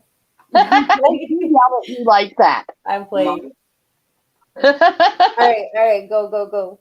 All right, presuming the confirmed allegations are true, is it possible that a few years back, Terri Horman unwillingly set off a state-turned-federal investigation into the buying, using, and selling of human growth hormone and anabolic steroids? How could this be connected, if it is, to the timing of Kyron's disappearance, even if she had?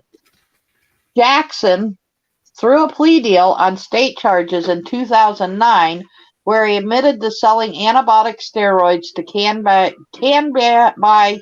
police officers in uniform, had been working with the FBI on an ongoing investigation when they confronted him with the knowledge that he was found deceptive on a polygraph designed to indicate if Jackson's participation was far more extensive than he originally admitted to.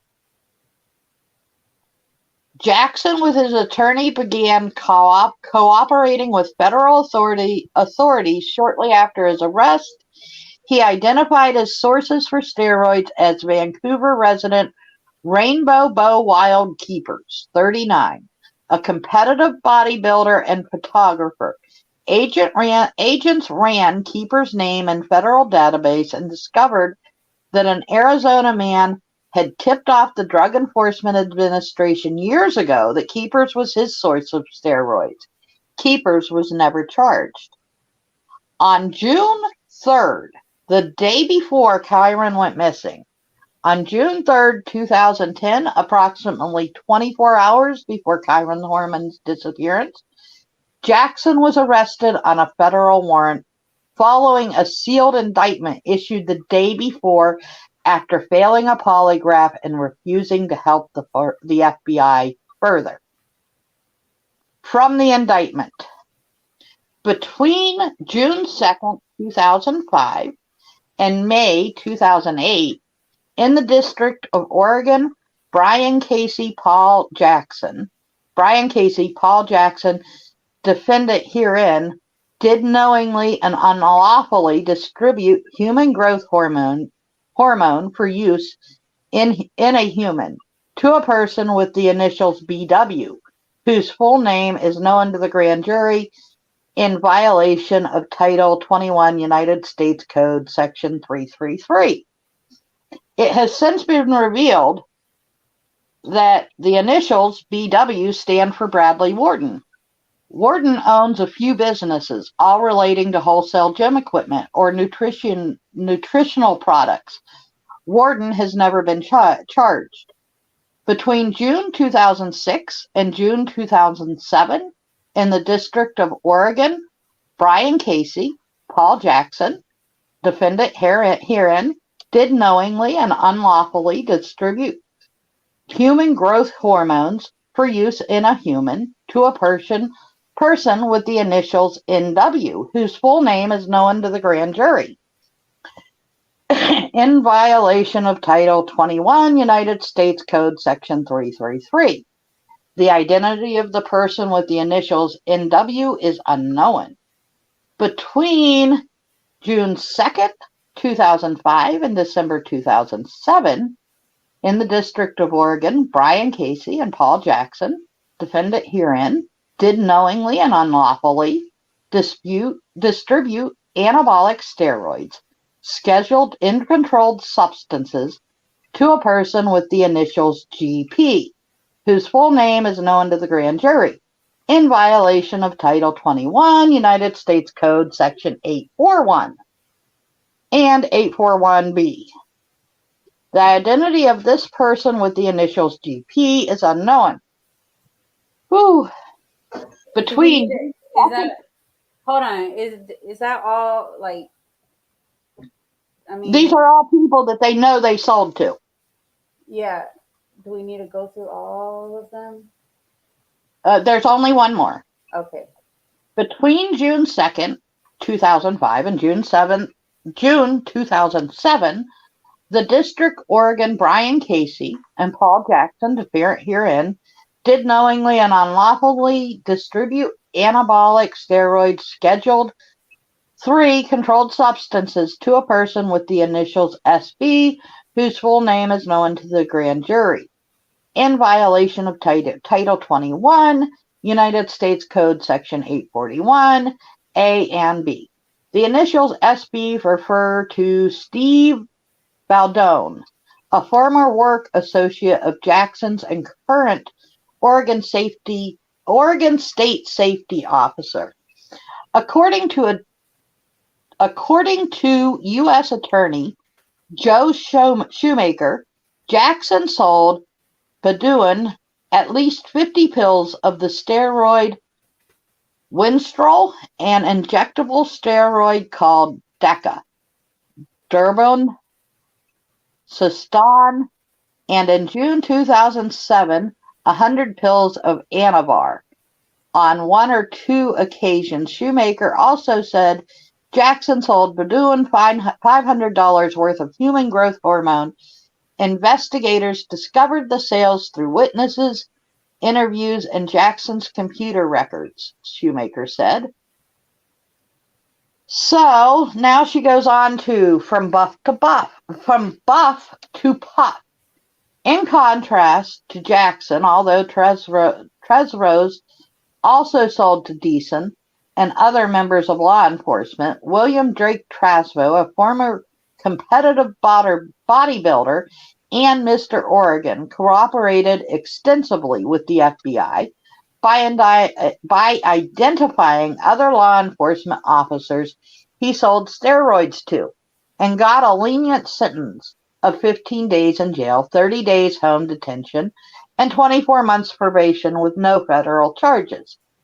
In a letter submitted to Clackamas County Judge Monday, FBI Special Agent Christopher Fraser said that Travasso has discussed his drug distribution activities in detail. The public safety employees identified by Travasso included law enforcement officers, correction officers, fire and rescue personnel, and university public safety officers. Frazier wrote several spin-off FBI public corruption investigations were initiated as a result of these allegations and are ongoing. Traverso, Deason, and Jackson were cooperating with the feds simultaneously and in very public way. Although Deason had been similarly employed by the Canberra police under Chief Greg Croplin, at least one of the raids on Traverso's Deason's client was by Deason's Canby fellow officer James Murphy. John Higginson's Traverso's attorney and past commenter on the Horman case sparred with then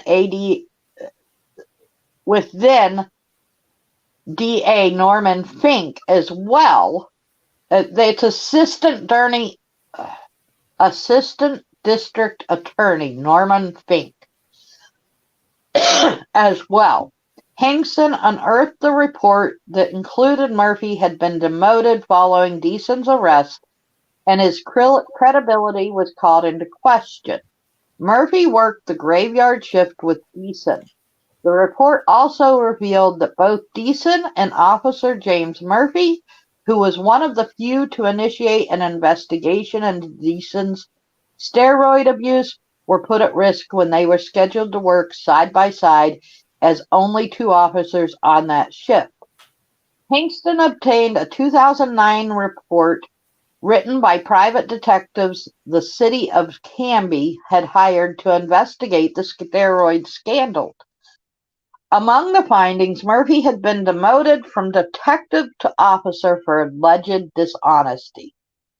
Chief Greg Copeland resigned prior to the release of a scorching memo outlining the city's findings. They had outsourced properly to two retired Oregon detectives, which would have resulted in his termination.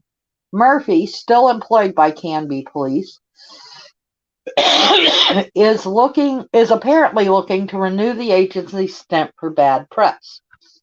On October 13, 2011, 6 months after former Willamette Week journalist James Pinkton featured his Lord of the Flies article outlining Murphy's internal investigations, led to his demotion for dishonesty, he arrested a freelance sport reporter while taking pictures of him exiting the Canby Police headquarters on duty and entering his personal vehicle. Andrew Milkbour filed a federal lawsuit in 2010 against the city of Canby, Officer James Murphy, and his captain Brett Smith for excessive force and wrongful arrest, which took place after Murphy used his cruiser to follow Milkbour, who was on foot. In a police report from another officer in the case, Milbrooks tells him he is a freelance journalist trying to expose corruption and drug use by Officer Murphy. The suit is pending. A review of the declarations by both Smith and Murphy do not include the details of the investigation. Report commissioned by the city of Canby discussing Mr. Murphy's prior demotion. Mr. Murphy also had a recent court decision regarding improper procedure. With pending motions to release the employment files of some of Canby police officers to include Murphy, the charges against Traverso were dismissed this past May due to state delaying the case over 23 months. Traverso, Deason, and Jackson are all currently on probation. Traverso is awaiting trial on a recent charge involving watermelon theft. As the Federal Bureau of Investigation is listed as an investigating partner to MCSO in the Kyron Horman investigation, it is their policy not to release files where they are not the lead agency of record or during an ongoing criminal investigation. Request for comment from Kane Horman through his attorney, Brett Engel, regarding the allegations that he has either purchased or sold illegal steroids have not been returned at the time of this publication. However, in an article published to include a quote from Kane Horman, it seems that Kane confirms Ms. Spicer's assertion that Terri Horman did not use illegal steroids, but rather nutritional supplements and had moved past those really quickly after her bodybuilding competition. Quote, Kane said he noticed a sharp shift in her behavior, saying she became self-centered and short-tempered. She's not eating a lot of food. She's exercising twice a day. She's up at 4 o'clock in the morning. She's not sleeping at night. So we get just general irritable behavior towards everyone around her, he said. He said she consumed over-the-counter stimulants such as fat burners in high doses in the 4 months between January and April. She shed 62 pounds, dropping from 185 to 123, he said. At the end of April, with her muscles bulked up and skin glistening with a bronze tan, she competed in the Emerald Cup bodybuilding competition in Bellevue, Washington. It says that S. Christina Stowe, editor-in-chief, BlinkOnCrime.com, was able to independently confirm Ms. Spicer's account of alleged steroid use ensuing investigation of a gym member as told to her by Terri Horman. The source of an associate of Terri Horman, Dee Dee Spicer, and Kane Horman, who declined to be identified, went on to say that at that time it was really common knowledge who was using steroids and who was selling them.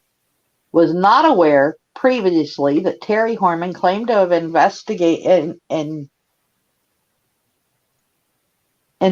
instigated contact with law enforcement to turn in the seller. The source declined to identify the seller and could not say for certain if he was charged and likely would not anyway, given the request not to disclose the source's name on the record.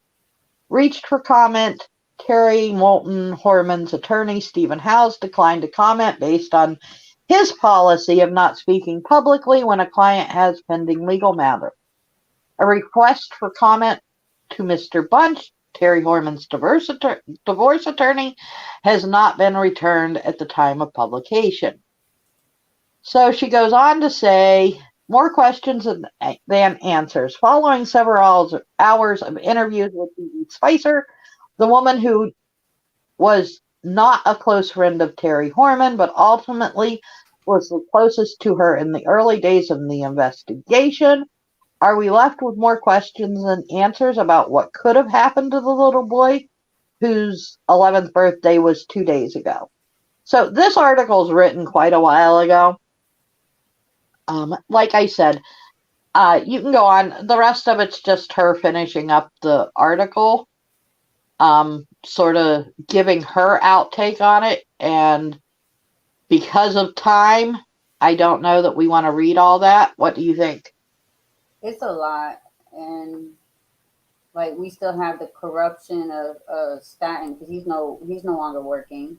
We will put a link to these articles. I put it. Yeah. I know that I'm about to head out too, and I know that we're at 2 hours now, so that's a good timestamp because I'm gonna have to make sure that I rewatch so I can keep up to date next time.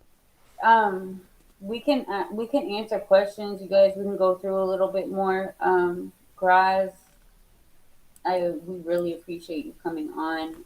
I appreciate you guys too. You guys are really knowledgeable and good at this case. We'll have to do it again. Oh, I want to come on again if you guys do it next time. Yeah, definitely. And next time, if we could just cover this stuff, the long stuff. Next time we could kind of go over everything. I don't know. It won't be as much. It won't be as much. This was a lot. When we decided to read this, we knew. It was going to be long. But we appreciate you coming on. You're going to go live, right? Yep, I'm about to go do one of my streams, but if anybody's here from my post, stay here because it's really interesting. We But appreciate that. I'm thank gonna you go guys. over there Thank when you, we're done. Arctic and Lexi and Garnet. You guys are awesome. Thank Thank you for you. coming and talking with us. Yes. Yep. Have a good night. I'll be over there in a little bit. Yeah, Alrighty, we'll see see you guys you in a later. minute. Yep, bye. Bye. Um. Great talk tonight. All justice for Kyron. Yes, 2 hours is good. We'll want to review. It's difficult if it goes too long. Um. Does anyone have any questions? I mean, do you want to just leave it at that? Because we still have. I do think that we should leave it at that. It's a good place to end. And if everybody's on board, we could do it tomorrow night or Sunday. Try to get at least the next part. I'm not going to say the last part. I would like for it to be the last part, but we'll have to see how time goes because we do have a lot of information to back up some of this corruption. Yeah, we do have, and that's what I wanted also to go over about what we found, and then about what I have on the screen right here. And then also a lot of other stuff that we still haven't gone over. Like I would still like to be able to read the whole 22 pages, and I was not able to do that when I found it. So if we could, do this at a later date, it would definitely leave me with, a night's worth of reading. yes. What do you think, Arctic? Do you have any questions? Do you have any opinions? Anything you want to say? Let's get this. Yeah, I'm in the same boat that a lot of people that follow the case, that got a hold of a lot of the misinformation and a lot of the rumors. I was in that boat. And then I started researching the case, and I started researching what is fact and what is fiction. And I went from wanting to put Terri under the jail myself to believing that she honestly cared for Kyron.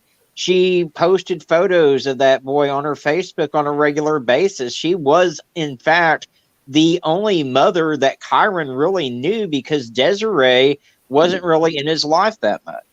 Yep.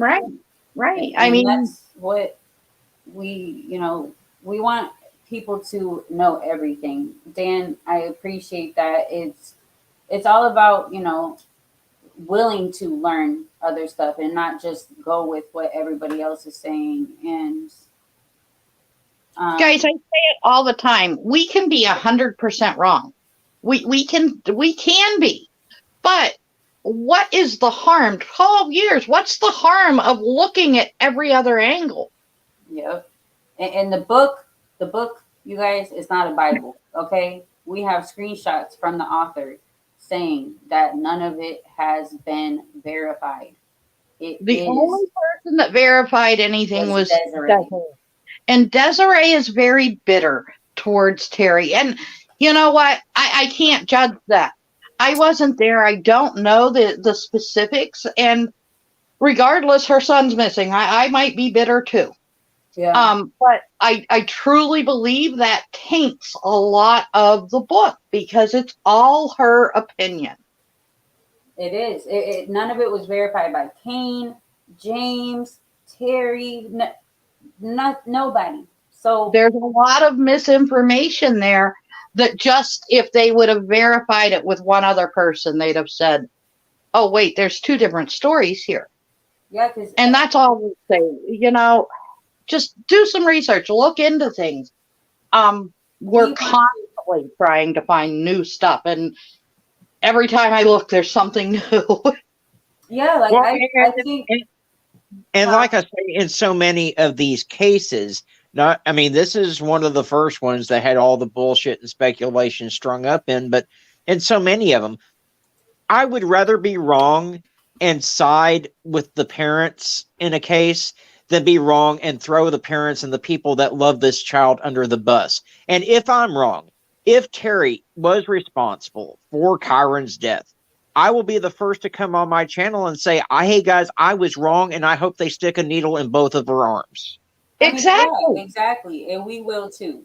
Trust me, because it's about Kyron. But we want people to also look at these other witnesses, these other sightings that people have seen and that they didn't look over. We want people And to. what if he's out there? What if he's out there being held captive? What if he's out there and doesn't know who he is? What if he's out there? What does it hurt to look? And you guys, Desiree wrote a book of her. What is her name? Freaking, oh my God. Rebecca Morris? Rebecca Morris wrote a book about, Desiree, told her side of everything, and everybody goes by it. It's like their Bible. And it's wrong. It's filled with misinformation. It's embellished. We can learn from going deep on this one, and that will help other cases as they are approached. Yes, it doesn't hurt to dig deep and to look at other, things. All we want to do is help find Kyron, and we want people to not give up on hope that he's alive, because he could be. This happens all the time, you guys. Exactly. We've seen cases just in this past month or two where children that had been missing for over 40 years were found alive. So, Yes, right. And,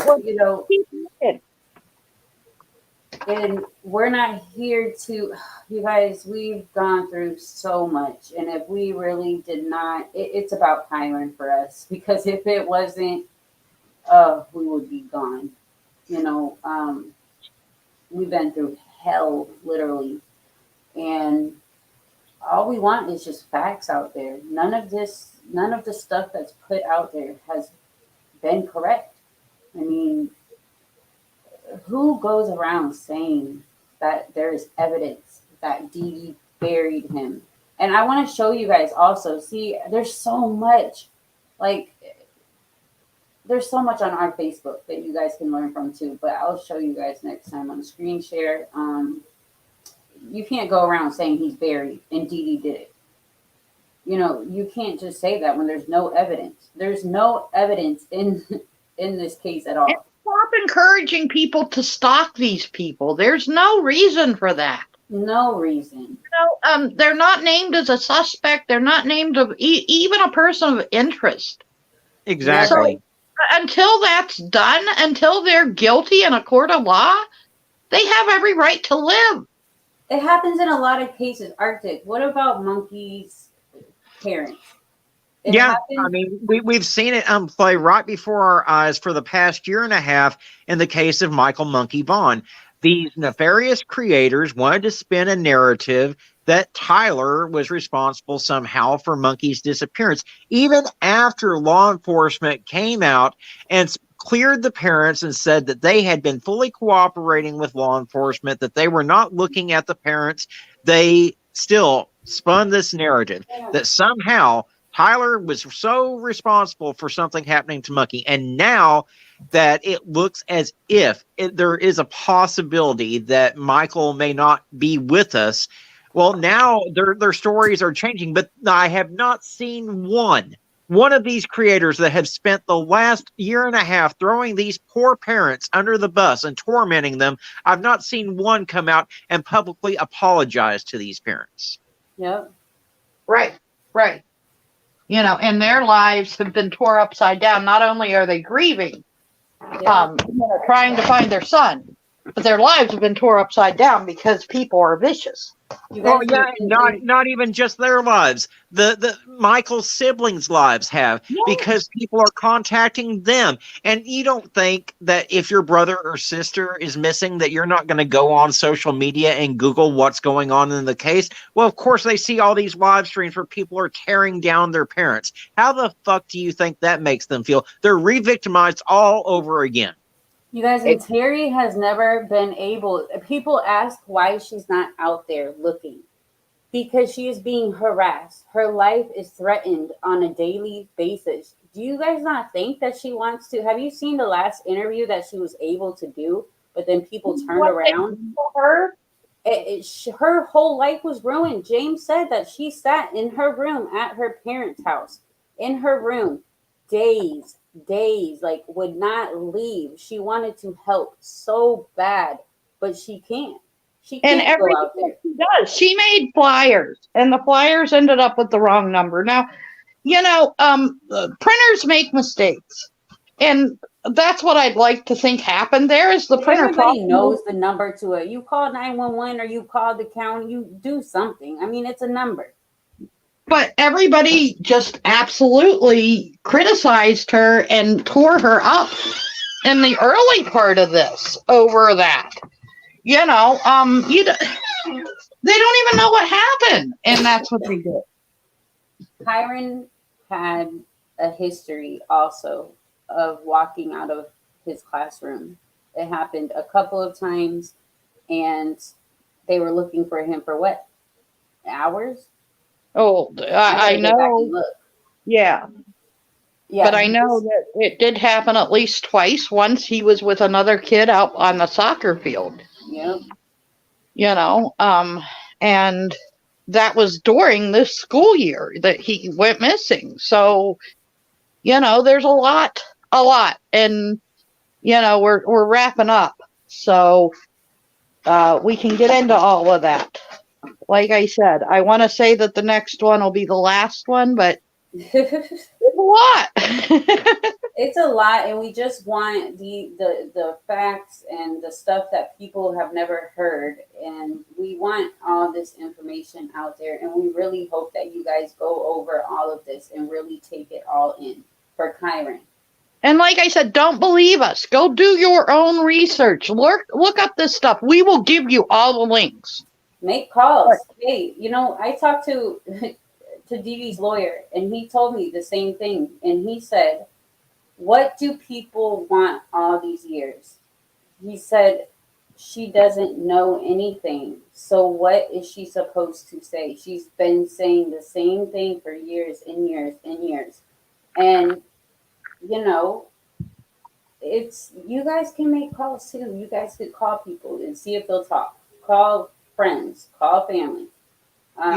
James is on our Facebook, and he's open to answering anything. If you guys go on there and tag him and ask him a question. I've never not seen him answer. Yep. He always It might be a day or two, but I've always seen him answer. Yeah. And when you do your research, it's like I've preached to other creators out there. When you go out there and you do your research, you have to question where you're getting your research material from. Don't go read a book that's spinning the narrative of some mother that's upset because, hey, you know what? Terri slept with her husband and destroyed their marriage, because that's really, at the end of the day, why Desiree is as butthurt as she is. Yep. And I'm sorry, I'm just going to be blunt about it. I have been too, and I've been dragged for it, but that's what it is. Get your information from reliable sources. If it's a legitimate press source, that's great. If it's coming directly from law enforcement, that's great.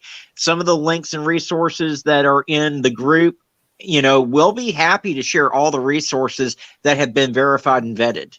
Yeah, exactly. I try to verify everything with at least 2 sources. So, we do try to make sure that what we put out there is truth. And if we say, we've talked to somebody and we can't name them, you can believe us or you cannot believe us. That's your choice. We can't name somebody that doesn't want to be named or a part of any of this, Desiree sounds like, man, I have been torn up and down for my opinions and speaking out to her, and she has gone off on me, and we've been back and forth. But, it is what it is.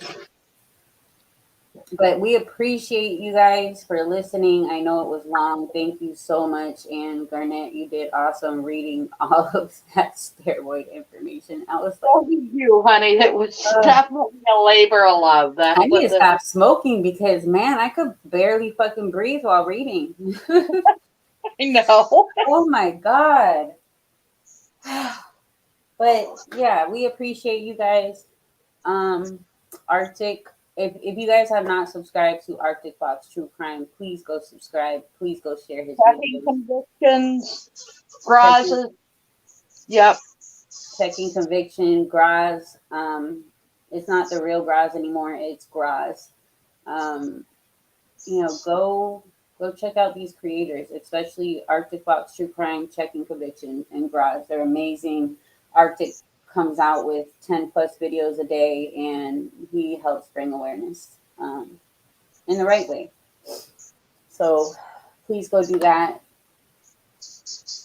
Thank you very much. Thank you guys for spending your evening with me. For our whole 3 hours, so I don't know. And a half. Thank you, Dan, for coming once again. If you come up with any questions, please ask us next time we come. We'll do our best to answer them. But everybody go check out Graz. Let's go to Graz Live and go see what he got going on. All right. Alrighty, everyone. Thanks for having me on panel as always. Thank you for coming. Love ya. Love Love y'all. you. Bye. Bye. Thank you, everybody, again so much. It was a lot. We still have a lot more to go over. A lot of corruption. It's a lot. So we will be back. Hopefully, I don't think it'll be tomorrow. I think I'm maybe tomorrow. But thank you for sharing that link. But yeah, please join us next time. You guys have a great night. Be safe out there. Bye.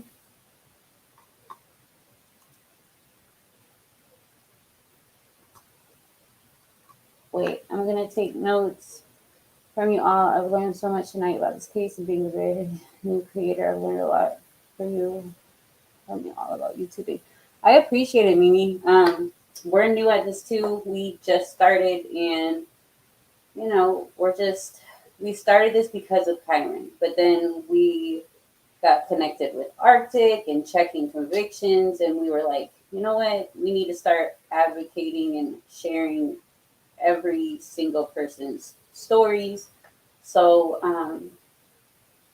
we appreciate you, and I think I'm already subscribed to you. If not, I'll go right now and I will share your videos. But yeah, y'all have a safe night, good weekend. Go check out the Harry Oaks interview. I posted the link. It is under videos on our channel. Very, very interesting, you guys. Harry Oaks, once again, he offered his services to finding Kyron and was turned down. Yes, we will share your link. Or let's go ahead. Let's go do it now. So 6 Cents, do you want me to do it?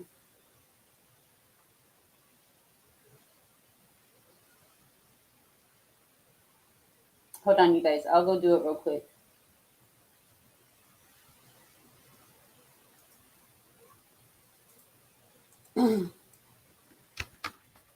Mimi's.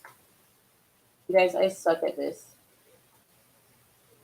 Mimi's Mysteries. Mimi's. Wait. Okay, I don't know.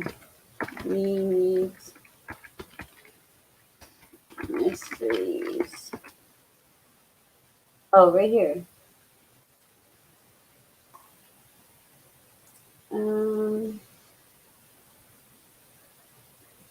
Wait, where do I get the link to share it? Okay, I suck at this. Hold on, I can't get the link.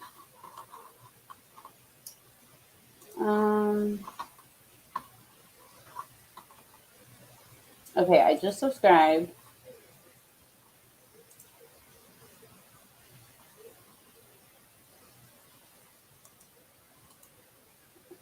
Maybe like this.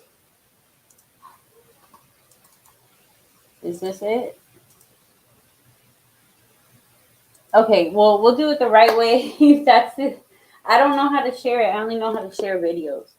But yeah, everybody have a good night, and we will see you next time.